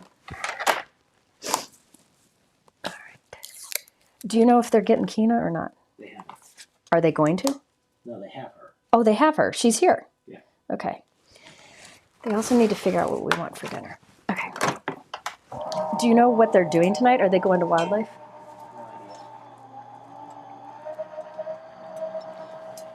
Okay. Sorry, guys. So Your Kindness Means More Than You Know. See how that fits nicely there. That's what I'm going to do. That's what I'm doing. But I want some dimension behind it, so I'm using my scraps to cut from additional layers of white. I could do a little matte around this. I don't know that I want to. Let's see what it looks like. This is an A6 card base. This is 4.5 by 6 1/4. I have a bunch of them pre-cut. You could absolutely do this card in whatever size you want. You could even do it bigger at 5 by 7. This panel that I cut was a little bit smaller than that. So I might just do a white matte, but you could do a colored matte. I don't know. Do like a waterfall color, because that's what I'm addicted to. Put this back. Does Gina K's, both of Gina K Connect adhesives dry clear, and her new matte version dries with no shine. So if you kind of get a little ooze out from gems or something, you won't see it. Okay, so let me put this in here. That's going to kind of stick out there, right there. Yeah. Okay, so let me put some adhesive on the back of this. It's going to go right there. Isn't that fun? Let me put something heavy on that. Zoink. Well, let's see, is that straight? Now, I've got this little needle here. And I'm going to show you in a moment that there's also like safety pins and other things you could add to this. I'm just going to put this one needle here. I could have it go through the thread, but I'm just going to keep it simple and just glue it right there. Okay. Let me show you what I might do to this. Spellbinder's waterfall cardstock actually matches nicely with the Spellbinder's or with the Pinkfresh waterfall ink. So I could do like a little matte. I might do green though. instead of the waterfall. Let's see. Let's do Concord and Night Sprout, just to pull out some of that green. I think that's what I'll do. So I'll trim it down, a mat down, and put it on a card base. But look at that. Look at all that detail. Isn't that fun? And I tied little loops of silver string that are just kind of loose hanging on there, but you could skip those if you wanted. See the silver string? Isn't that fun? Okay, the code that I have for the 20% off is not on these products. It's on Reinkers, ink pads, labels, ink cubes, and clearance items. Okay. Now, if you wanted this to have a little more contrast between the spools and the background, you could do the spools in white and the background like in a soft gray or like in a cream color. But I really love, in real life, the white on white. It's just gorgeous. Okay? There you go. So that is one of my cards. Now I'm going to show you the third card, which is just basically the same kind of thing. Finishing off a card from a live. But again, this I will put a really thin mat of light green around it and put it on a card base. The reason I'm doing light green is I have light green on each of the spools, so it kind of pulls it all together. All right, so that uses a lot of the stitch edit, I think it's called, yeah. But I have more that I'm going to use from it. Before I go to the next one, I do want to mention, you know how I just demonstrated the stencils and dies from Pinkfresh that have the triangles that line things up? A lot of the Pinkfresh products have that, and one is called the Bloomsmith Florals. Now, I didn't use this today because I've used similar products in the past that you could go look for ideas, but the Bloomsmith Florals, you can see the dies have all this detail in it, okay? See all the detail in it? I love that flower there. There are stencils, so what you do is you stencil with all the stencils and it'll make those little triangles, and you line up the triangles in the die with it, and you end up with florals like this. Okay, so I'm not going to use this today, but I think it's beautiful. And Mike, I think I gave you a Bloomsmith example. Yeah. This is from the Pinkfresh website.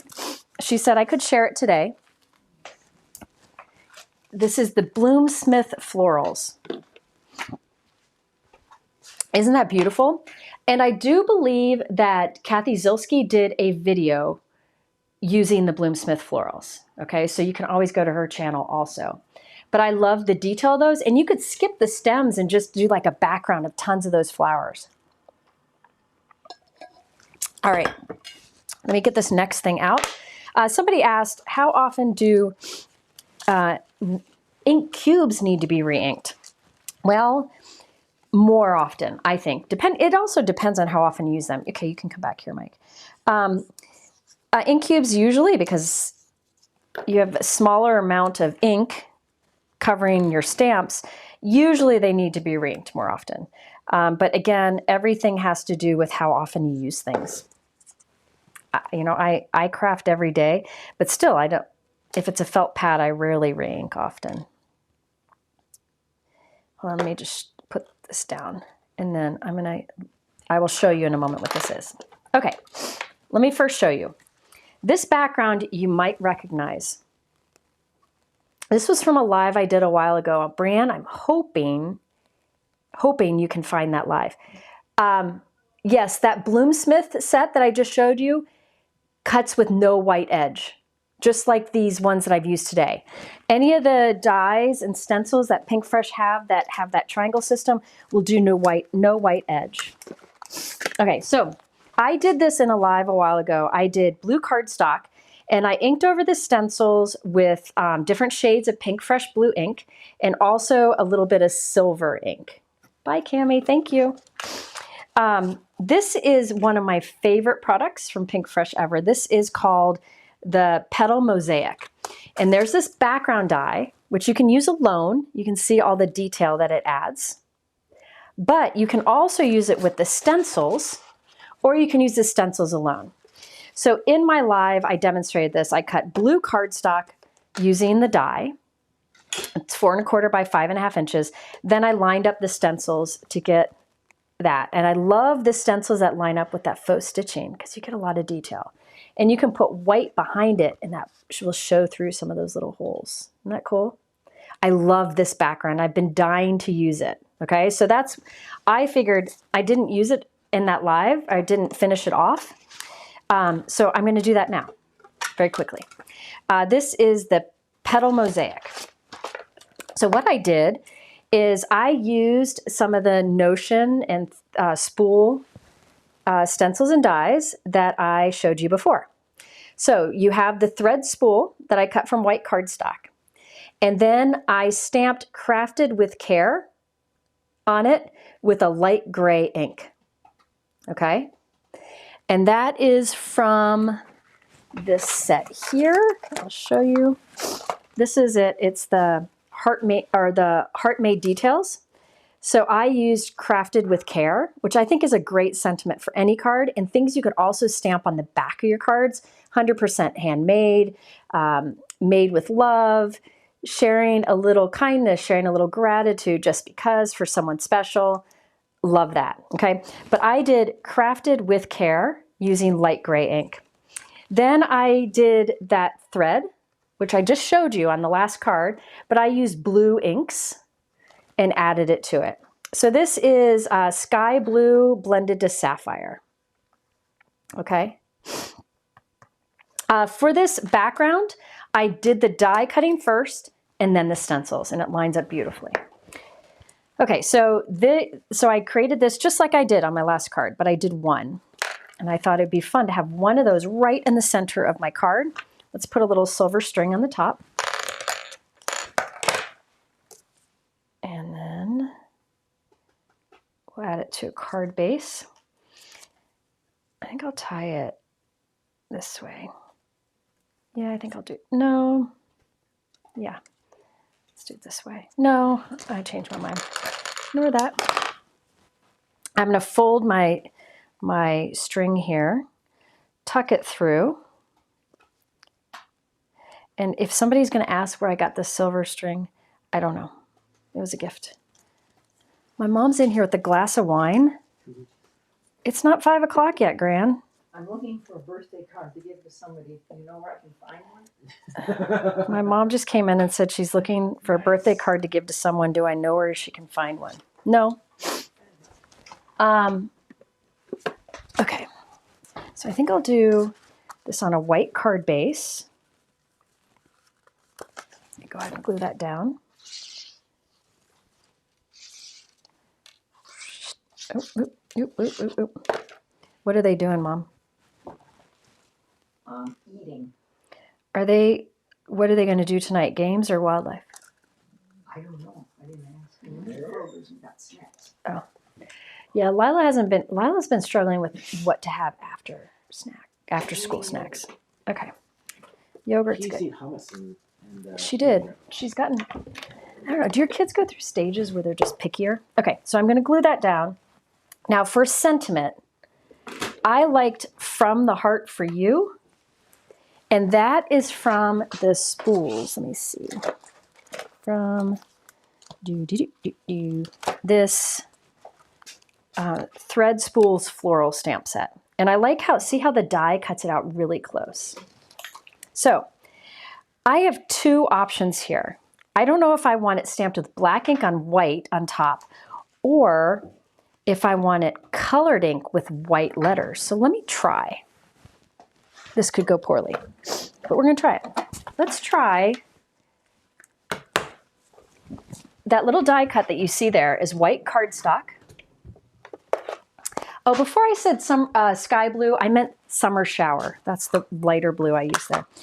So this is white cardstock, and I white heat embossed From the Heart on it. Okay. Now it's white heat embossed, and that white heat embossing will resist this blue ink I'm putting on top. I don't know that I'm going to like this, but I just put some of the summer shower on top. I'll buff off that extra ink and see. Yeah, I think I'm going to like that. So I did summer shower. Now on one side, actually, let me put a little more ink down. On one side, I'll put some of that sapphire. Sapphire is a great color. It's actually in a different color family, but it still looks pretty here. All right, so let's go to Sapphire and put a little Sapphire on this side. Let's buff that off so it stays white. And then I think I'm gonna like that. Yeah, I like that. So now it just kind of floats on there, see?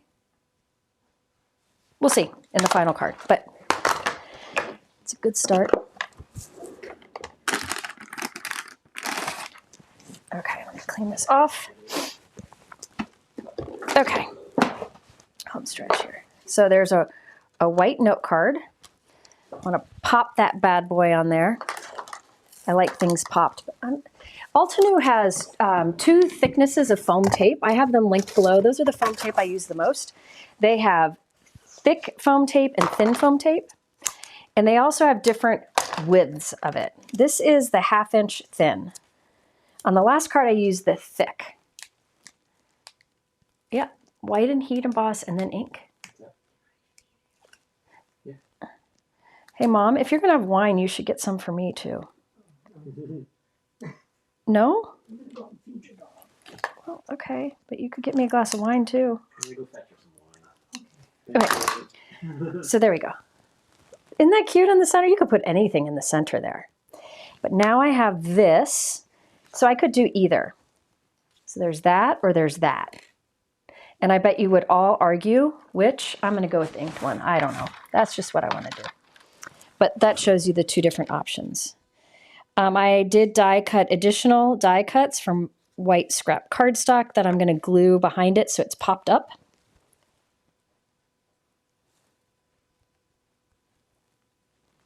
Friday night pizza sounds good. Yeah. That might be what we do. Ken is on a plane back from New York. Lila's best friend is here. You know what they did the other day here? That was so great. Concord and Ninth has the Crafted by Concord and Ninth collection. It's like another site that they created, and it's like kits, craft kits. And it comes with everything you need, even the glue. And last time, yeah. They did the Valentine's one? Yes, they did them all. They loved them.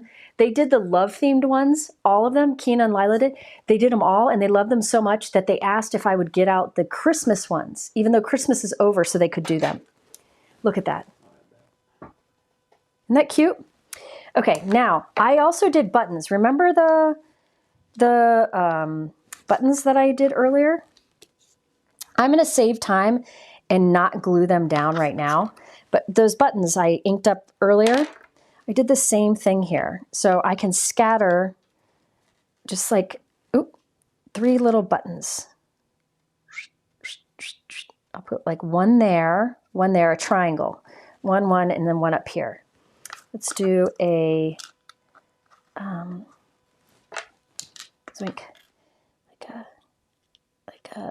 maybe make it sideways, like right there.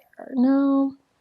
See, this is where Jennifer overthinks, right? Yep. Oh, do it like that. Now, let me tell you, see those little buttons with the little details? I love this little one here. I will glue 2 additional die cuts behind them so they stack up, and then I'll glue them in that spot.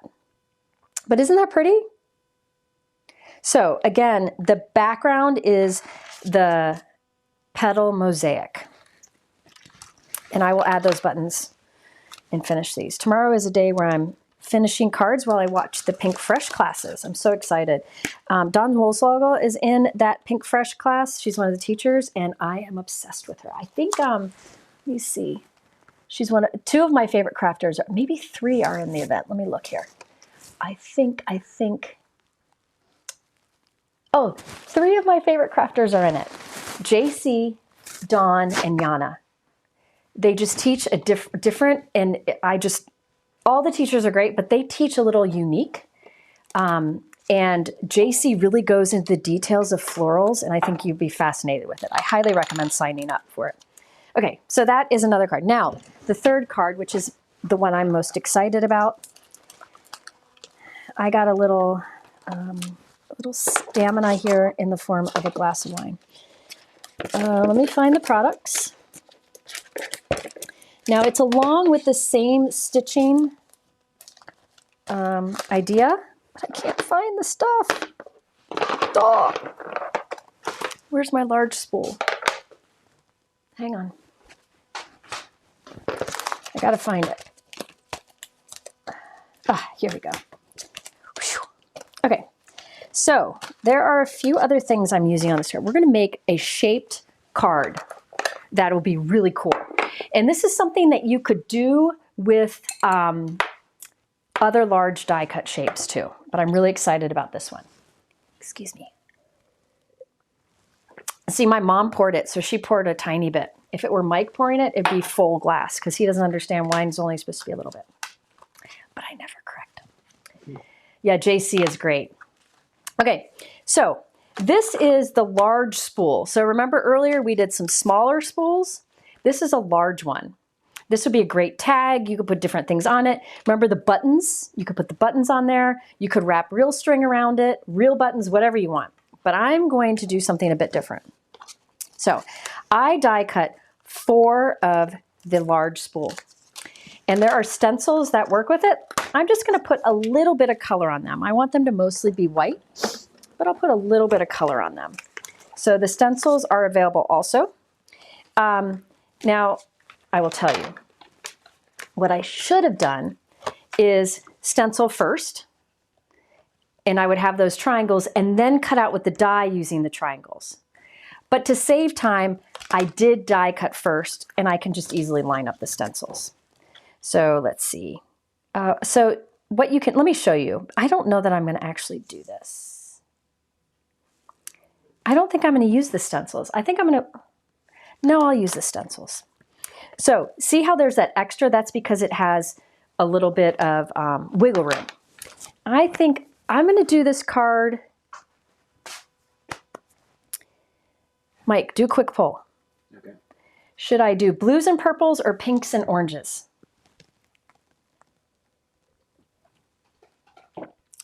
So I'm going to do a poll at the top of the chat. You can vote. There's blues and purples, pinks and oranges. Which should I do on this card? And while you're voting on that, I also wanted to show you, this is the Maker's Essential. And it allows you to cut to stencil and cut all of these things. Okay? And on this card, I'm going to use the scissors. But see these little elements, these pins and the thread with the needle and other things? I could use that on my last card as little accents. So I might go and add like a safety pin in silver and a pin here in silver. But you can add those accents. There's stencils with this too. I got to find it. While I find it, you can vote. Pinks and purples, blues, whatever I said. Blues, no, pinks and oranges, blues and purples. What did they vote, Mike? Oh, shoot. Is there a vote up there? Yeah, blues and purples, 54%. So Oh, it's close. We're going to go with blues and purples. So let's see here. I'm just going to do a little inking at the top and the bottom. And this will show you why I like these blending brushes. Ooh, not with that color. Why I like these blending brushes. I'll go with Waterfall on one of them. And watch, I'm going to come in, ink up my brush. I can tap off some of the extra ink, but watch how light of an application I can get with this brush. And there won't be any harsh lines. Okay? So I just want a tint of blue at the top and the bottom of this. Now there is a stencil that will allow you to ink the center. I want to leave that center white. Let me show you. Oof. Okay. See? Look how smooth that is. And it'll smooth out even more as it dries. Come on, focus. There we go. So there is a stencil that will go right here. Brienne is the greatest thing in the whole wide world. Everybody, you should tell. So Brienne is my link ninja if you're new here. She's the one who helps find things and answer questions. She's a godsend. And I think everybody should take a moment to tell Brienne how wonderful she is because she's a huge help. And she's also a good friend. So please give Brienne some love. I love you, Brienne. She's going to kill me. Okay. She's my fellow dumpster fire. We always text each other about what a hot mess we are. Okay, next up, soft lilac. I want this to be soft on this one. You could go even softer. But do remember, a good dye ink, like these Pinkfresh ones, will kind of pull back a little bit and soften as they dry. So you don't want to start out too heavy. Okay, so I have my 2 spools. You're going to think I'm crazy for what I'm about to do. Well, actually, let's make our scissors next. Okay, get some inks away. Let's make my scissors silver with a blue handle. Okay, so we have these stencils called the Maker's Essentials. Yeah, their brand needs all the love. She's fantastic. She has been an incredible blessing in my life. And she gives the best hugs. If you ever get a chance to meet Brianne in person, she's a big hugger. Okay, now, please know that the stencils allow you to ink all of these shapes, all of them, and then die cut them. I only need the scissors, so I'm only focusing on inking up the scissor portion because I don't need the rest. So let's do the scissors. So I'm just doing that portion. You could, by all means, do all of it, but I'm just trying to save time here. So this is Seaside.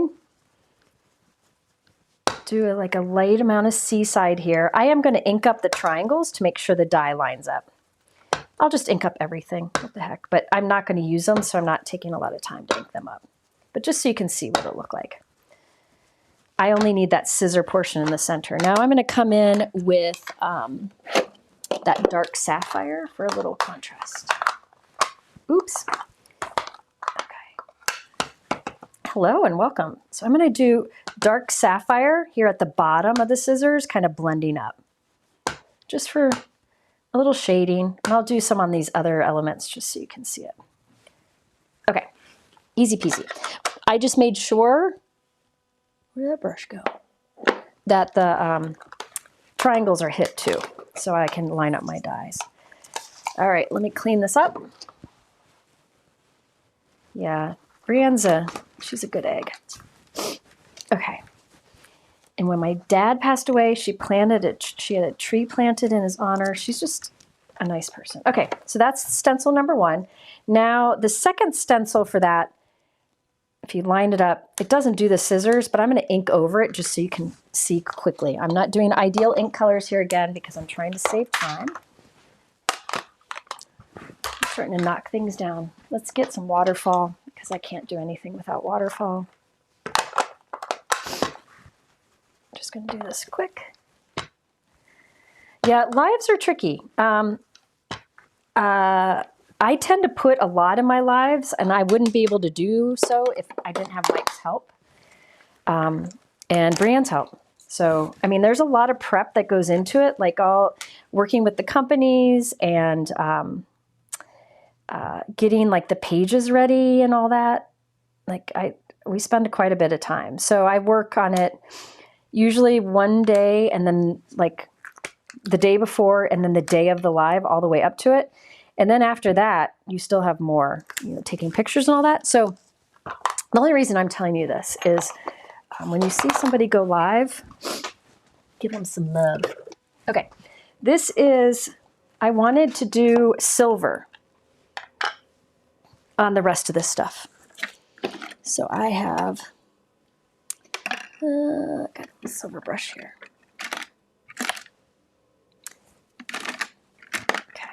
Hang on, I'm going to get to you.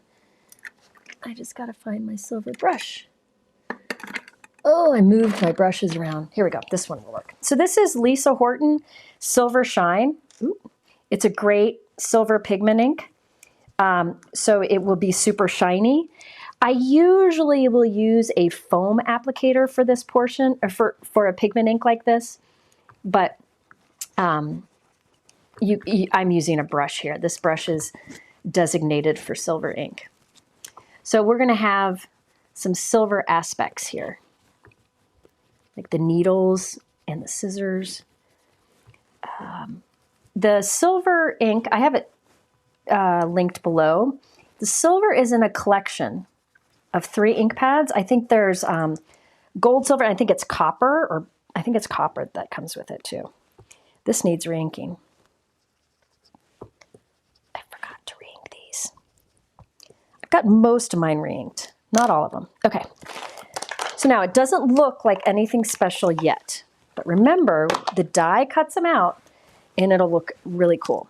And these, when you have these stencils and dies that line up from Pinkfresh, there will be no white trim. All right. Brianne's texting me. Am I in trouble, Brianne? she said, I love you so much, Rod. We call each other Rod, which is ride or die, because we'd do anything for each other. Line up, 3 triangles, line them up. Doo-doo-doo. Yeah, Lisa Horton has a lot of great inks. I need to do more with her inks. I bought some other collections from her. There's so many. I just need to take the time to try them all out and see how they're all different. Okay, so I lined that up. I'm going to run it. Oh no, yeah, good. Okay, so watch this. Look at this cute little safety pin, which I could probably add to my other card. There's a spool. There's a pin. There's the thimble, pin cushion. Look at this needle and thread, how it cuts it out nice. No white edge. These scissors, there's a tape measure, there's a little patchy thing, and some little yarn or thread there. But I'm only using the scissors. So there are my scissors with the intricate details and the silver shine on the bottom. Okay, so that is the Maker's Essential, but look how cute these are. Hold on. Let me show you the detail on these. Look at those cute little guys. So cute. In fact, I might add that one to my blue card. So I'm going to keep these somewhere safe. I don't know where anything is safe here. Okay. So that's the Maker's Essential. I just needed the scissor from that. All right, let's put that over there. Now let's go back to our spools. So my idea is I'm going to have, it's going to be a shaped card. But I need to put things on my spools first. I want to put some of that lace. You could put buttons, but I have some lace. And I did some of my lace die cutting already.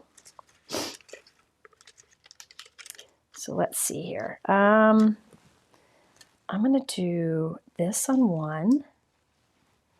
And then this. I love these lace. This is the Heritage lace. I couldn't get enough of these. And I want to do 3 on each.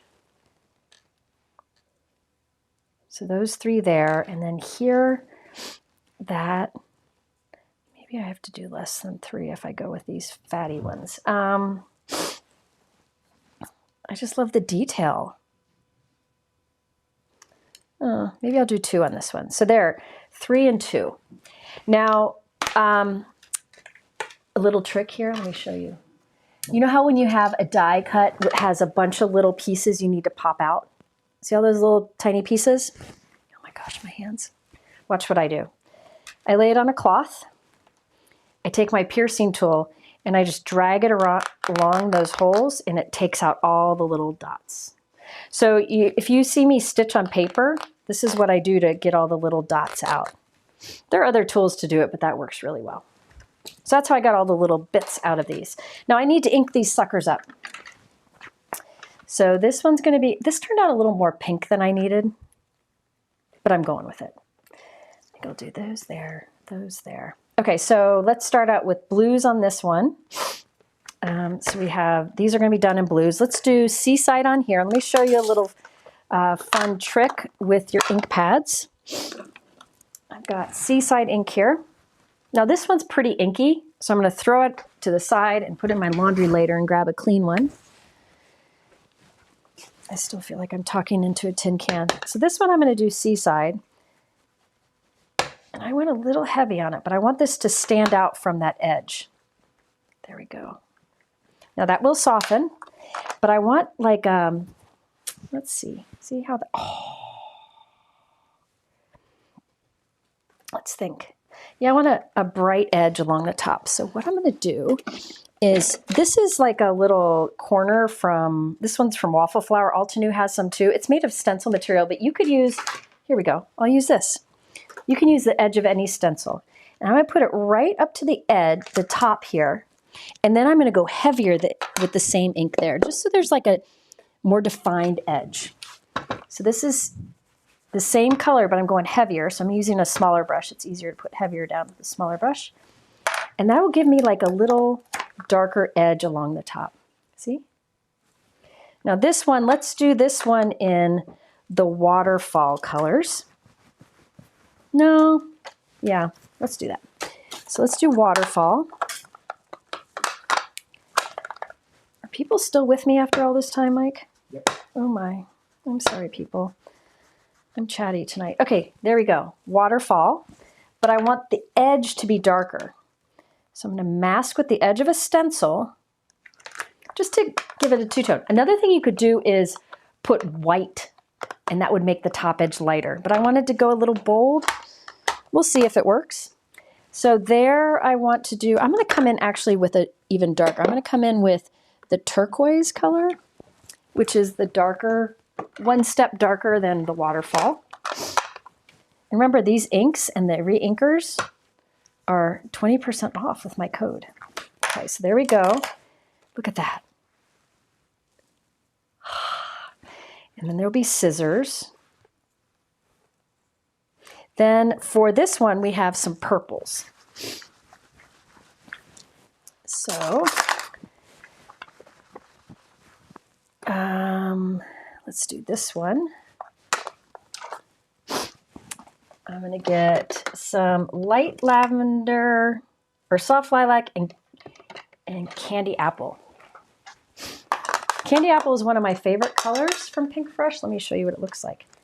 It's just a beautiful, like, dark orchid color. Okay, so let's do candy apple, or no. Oh, I did candy apple over this. That's okay. I didn't do soft lilac. I just did candy apple. Put that down. But see how I'm not taking any time to blend here. This is taking advantage of the fact that these inks will smooth out on their own. I'm glad you're learning things. What's something you've learned? Because I don't feel like I've taught anything. Okay, edge of the stencil. Come in with heavier amount of that same candy apple ink. Candy apple looks really good with Concord and Ninth Fig too. Or no, Plumberry. Look at this. Look at how cute this will be. Hold on. Look at the detail of this. You could do a neutrals card with this. You could do, I want some more candy apple on there. You could do like craft for your spools and then do like white and creams for the lace. Now for this one, I didn't pop all the bits out yet. I'm going to do the hydrangea color. This is like a purple blue.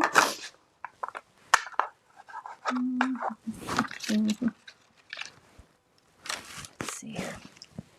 For this one, I'll do the purpley blue. This is hydrangea.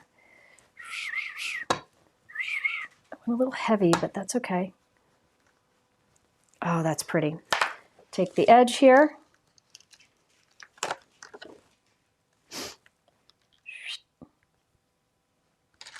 Are there questions, Mike, while I do this? What you got?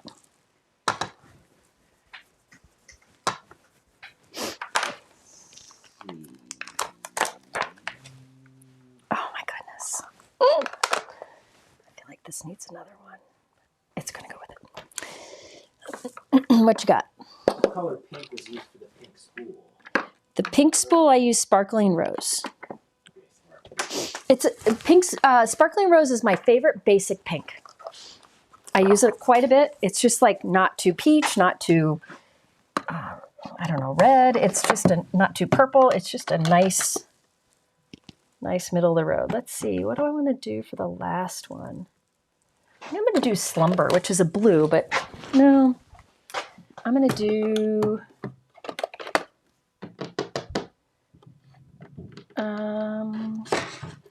I'll do the soft, no. I'm going to put a... You know, I'm going to create my own color. I got this little one here. I didn't pop out the bits yet, so let me do that. Oh, Candy Violet. Sorry, did I say Candy Apple?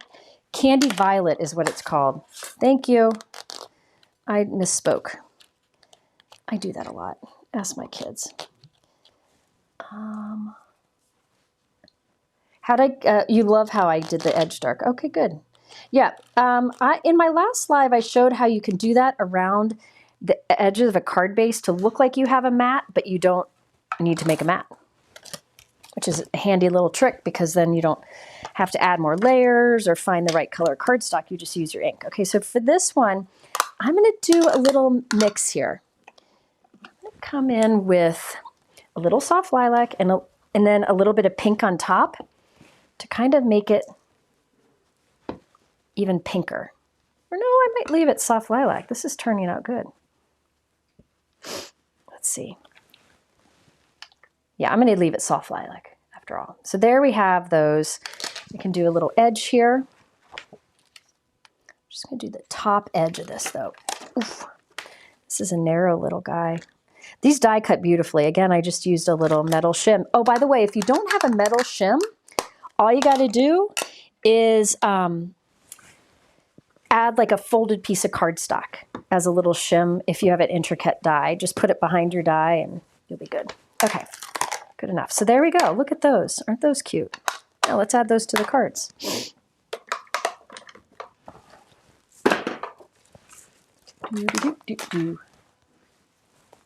Okay, so I think I may end up changing my scissor color.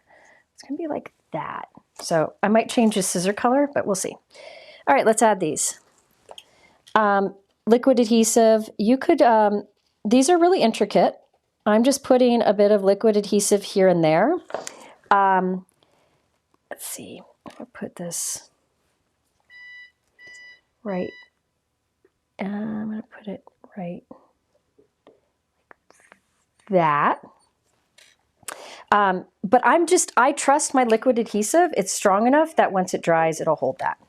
But what you could have done is behind this white cardstock that I made the lace with, I could have put some, sorry, my head's in the way, some double-sided adhesive so that when I die cut it, it would be a sticker.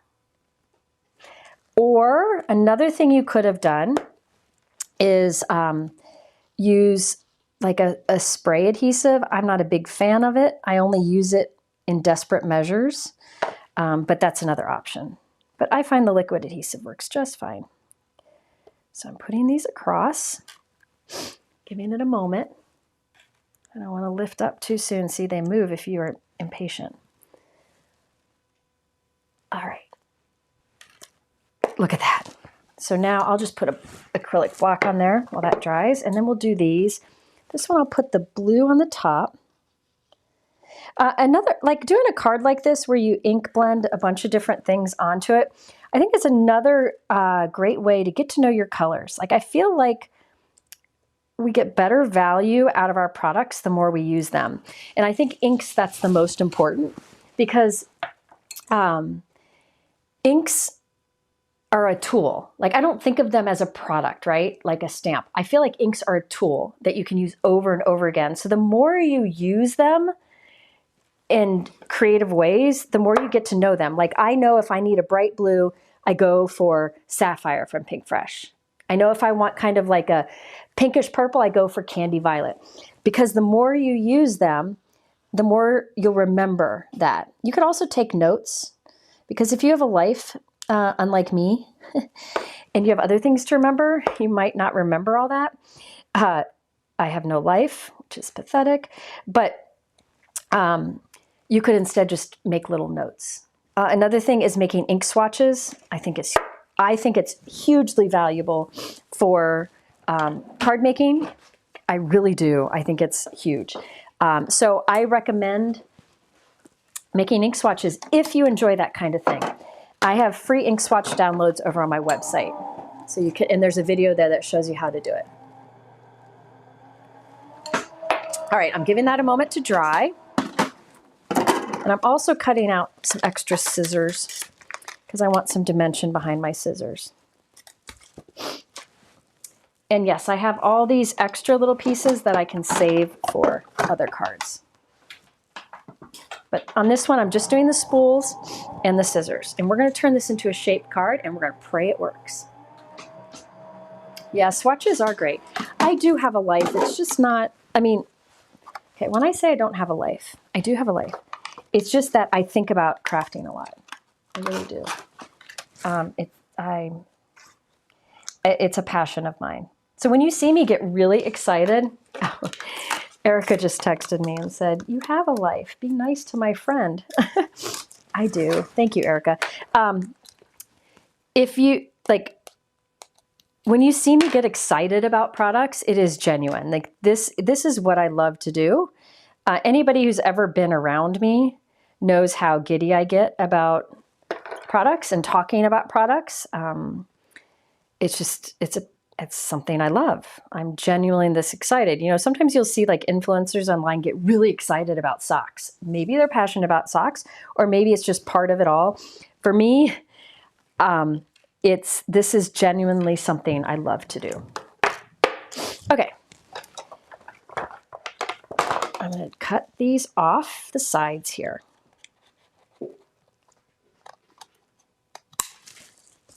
All right.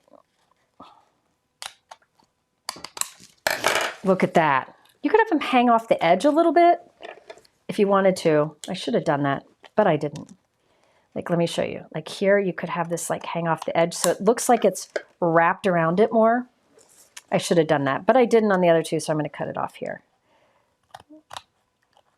I don't think anybody's going to point it out if I send them this card.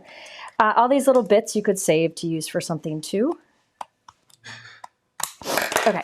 Now, if you don't, you know, the lace, you don't have to do lace. You could have done those buttons, right? That we did buttons earlier. You could do real buttons. You could do real thread wrapped around, whatever you want. Real lace. Now, I want to make a shaped card, but I want the overall shaped card size to be 4 1/4 by 5 1/2 inches. So I've got this piece of cardstock. This will not be on my final card. It is a guide so that I stay within the 4 1/4 by 5 1/2 inch size. So this is simply a guide.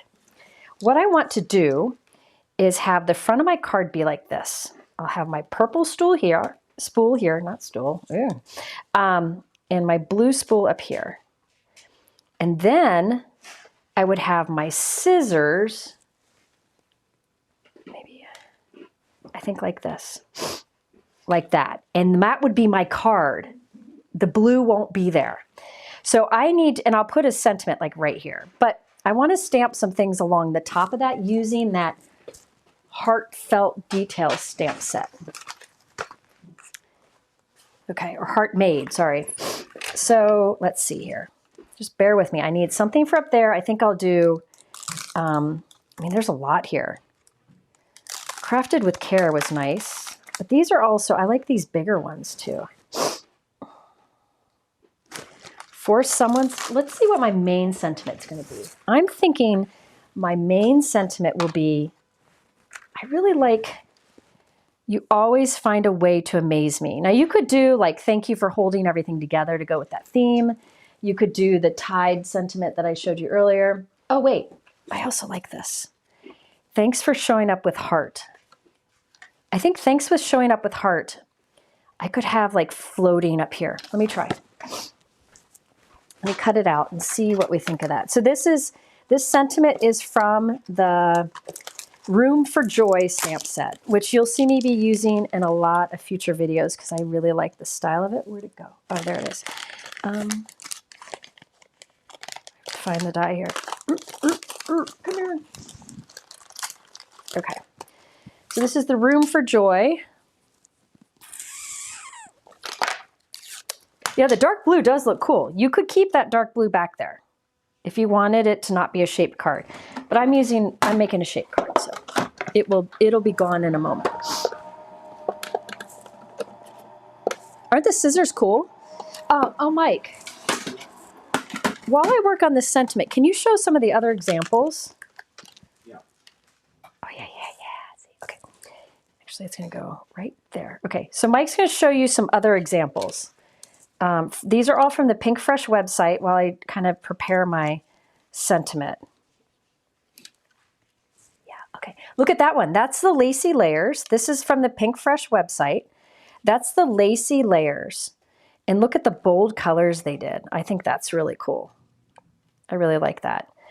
And then look at this one. This uses all the Maker's Essentials. You can see the scissors in there and some of the other elements. It uses a bunch from this Stitched Edit or whatever collection. These are all from Pinkfresh. They said I could use them. And there's some more. So you can see how these you could do a lot of different looks. Okay, let me layer up my sentiments. Was that it?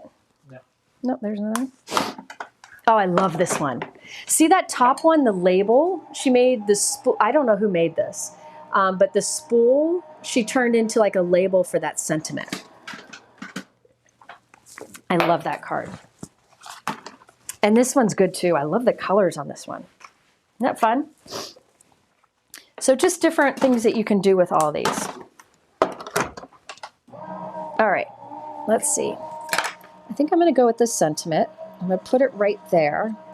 But then I also want to stamp something up here and down here. So thanks for showing up with heart. So I think at the top, I'm going to do for someone special. And so like I'm going to do, hold on. This is going to go right there. So up here, I'll do for someone special, just light. I don't want it to distract from that. And then down here, I'll do, I could do like, thanks for showing gratitude or something. I think I'm going to go with just thinking of you, just to keep it simple. So thinking of you like that. So now let's do that stamping. I'm going to do tone on tone because I don't want it to stand out too much. Because I want the focus to go to that main sentiment. So, I mean, you could do darker, but I think I'll do down here for someone special. Hold on, let me line it up-ish. I think I'll stamp that with, I think I'm going to use let's try it with soft lilac first. Let's see how that looks. I might have to go a little darker. Yeah, I think I want to go a little bit darker. I think I'm going to go to that. Yeah, let's go to Candy Violet because it'll soften some. So this is that Candy Violet that I love so much. There we go. And then we'll go to the top of this one with Thinking of You. Again, these sentiments are from the Heartmade details. And I'm excited because you know how I do a bunch of stamped cards, or sorry, stitched cards?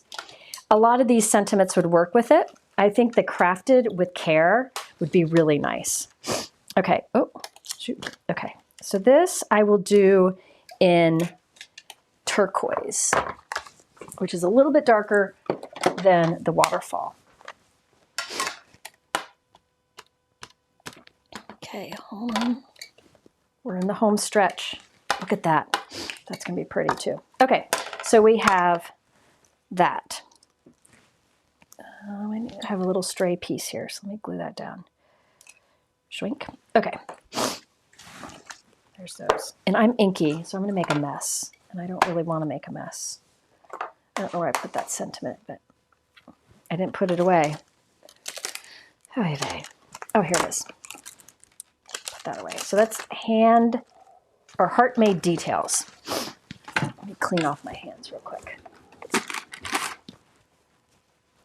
Hi, welcome. Okay, so I have those two. Now notice, see how this is split? because it does that detail to it. I want it to stay connected. So I'm just going to put a piece of Scotch tape on the back behind where that like is cut. Nobody's going to see that Scotch tape. If my fingers were cleaner, there would be no marks. I'm going to go with this, but it will make it stronger so it's not flimsy where that cut is. If that makes sense. And I will put some up here. You could skip this step, but you'll see why I'm doing it in a moment. My fingers are really dirty. Okay, so now it's a little bit stronger. See how this is stronger and this is more flimsy. So let me put that on the back of here. I really only need it along the top, along this. I don't need it on the edges. Okay, so there we got that. Now, one is gonna go, remember I'm not gluing it to the blue, I'm just holding it there. This one's gonna go up here. So I'm gonna hold it with my magnet. And this one's gonna go right there, overlapping. So we're touching the top left and bottom right corners. So I need to glue those together there. So I'm gonna glue right in here. I'll glue that, lay that down. So I just have glue back here where the two connect. And I'm gonna put my magnet on it. Then I have my scissors. I want the scissors. Now here's the thing. If I just made my shape card like this, it's going to wobble to the side. Whenever you make a shape card, it's good to have 2 feet along the bottom. So that's where my scissors come in. So I'm going to place the scissors so that it'll line up right along the bottom too, making it like a little foot down here. Okay, so I'm going to place it like that. So I only need adhesive up behind the handle. Just bear with me. You'll see how this all comes together in a moment. So I want that to be like that. So now these 3 pieces are glued together, but it's not glued to the blue background. I can go ahead and put my sentiment on here too, which I really shouldn't do until I'm done, but I think I'm going to pop it there. Let me see. Yeah, I think I'm going to pop it there. Let me put that on there. While I want a magnet on this while it all dries, I need this to dry all together. I'm going to pop out the top little hole here and put a little string through there while I'm there. It's a scissor kickstand. Yes, Barb, you got it. It's a scissor kickstand. I'm going to put a little loop of silver string up here. I'm just tying it into a little double knot, like a loose one. Oh, pizza does sound good. I shouldn't eat it, but it does sound good. We'll do silver string loop. So it's just kind of hanging there. You could do jute too, whatever you want. I will pop it. I will pop it, but I want this to dry a little bit first. And you'll see what I'm going to do in a moment. Get in there. I don't want to lift my magnet up yet. The magnet, I work on a glass magnetic work surface. It is key for me. It's from Glassboard Studios. I have a discount code in the supplies below. But this strong magnet will hold things down while they dry. You could also use like an acrylic block or paperweight. Okay, so now, let's see how those are connected. There's my shaped card. See? Now, I'll do the sentiment in a moment, but we need the back of our card. So I have 2 more of these. Let me put some tape on the back of them. Because remember, there's that cut line. I don't want it to fall apart. So I'm putting some tape on the back. Scotch tape, nobody's going to really see it. Oops, I put that on the front. Oops, doo-doo-doo-doo-doo-doo-doo. Okay, I need it on the back. That's a little bit long. Wood fired with cupped pepperoni and mushrooms. Dreamy. I love mushrooms on my pizza. My favorite is mushroom and bacon pizza. There's a place called Mellow Mushroom that's nearby. They have a mushroom pizza that is just divine. Oh my gosh, it's so good. Okay, I never get it because it's too divine. Okay, now I want this to be the back of my card. I need a fold line up here to create a hinge, and I'm just going to use that natural fold there. Okay, I'll put liquid adhesive Oh, I should have put my string through it after, but whatever. I'm putting liquid adhesive on all of this above that little fold that this die naturally creates. And I'm going to place that behind the blue one. So there's only glue up here. I'll place it behind so it lines up. Let me line it up and then I'll show you what to do. Okay. What did I hear somebody say? Bacon goes with everything. It's truth. It's the truth. So do French fries. Bacon and French fries would be really good together. Okay. So it's this little hinge back here, but when we need to make it bigger. So I have this one and I need it to line up with the one on the front. So I'm going to put glue right here. Okay. And then take this one. I'm lining it up behind it, behind the purple one. And then I'll close it onto that adhesive. Let me give it a second to dry and then you'll see what I'm talking about. Give it a minute to dry. While that's drying, I'll start putting foam tape on the back of this. I'm going to pop that bad boy up. Now, if you wanted to, you could make it simpler by, making one of these and make it a fold. So it's a standing little mini card or a tag on a present. So watch, see how this opens? Okay.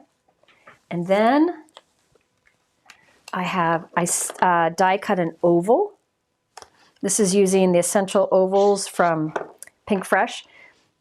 I die cut that from white and I'll put that right there just so there's kind of like a little platform to write my sentiment right there. But you could do it over the whole inside. You could add lace to the inside, whatever you want. Let's see.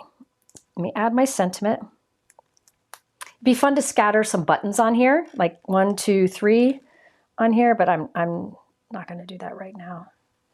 So put that right there. Actually, I do have some buttons from earlier. I'll just kind of show you what I would do. So you could add like a button here,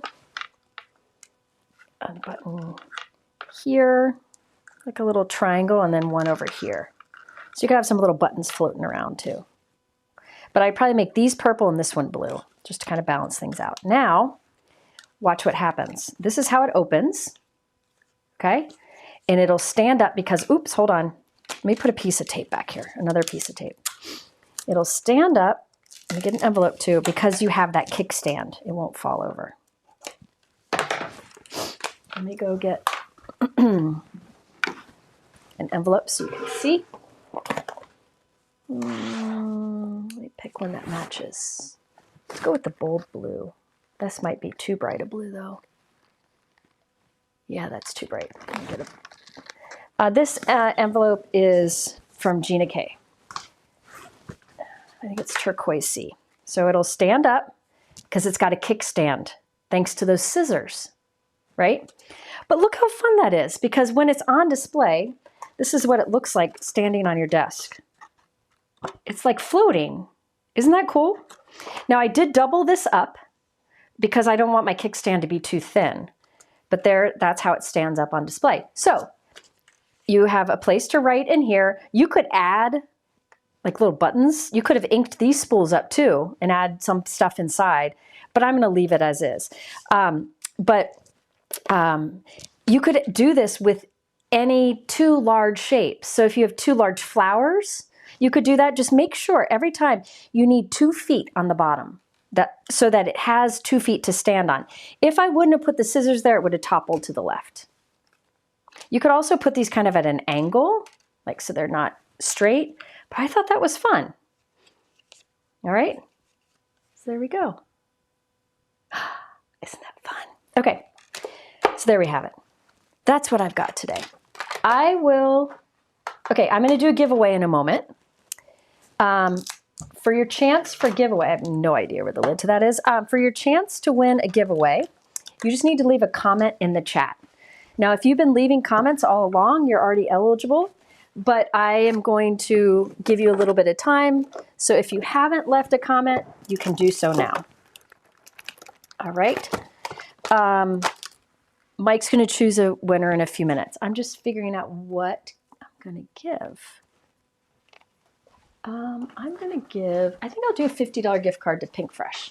I always like to do that because then you can choose what you want. So I'm going to pick a winner in a few minutes for a $50 gift card to Pinkfresh. So there's one card. There's this one that's almost done. I just need to, oh gosh, I love it. I wish you could see this one in real life because it's just so cool. And then this one that I haven't added the buttons to yet, but now I could do real buttons on here too. There we go. Okay, so these all use newer, some in newish Pinkfresh. The stencil and die on the background here is an older one, but everything is linked in the YouTube description below. Also remember right now, Pinkfresh has 20% off exclusive for my friends, 20% off their inks, reinkers, and ink cubes. And I talked all about that at the beginning of the live. I recommend watching the beginning because I show how to re-ink and how I store my reinkers. And I also talk about other properties of inks. So you get 20% off inks, reinkers, ink cubes, and labels. And with my code, you get 20% off additional on the clearance. And the clearance is already marked 75% off.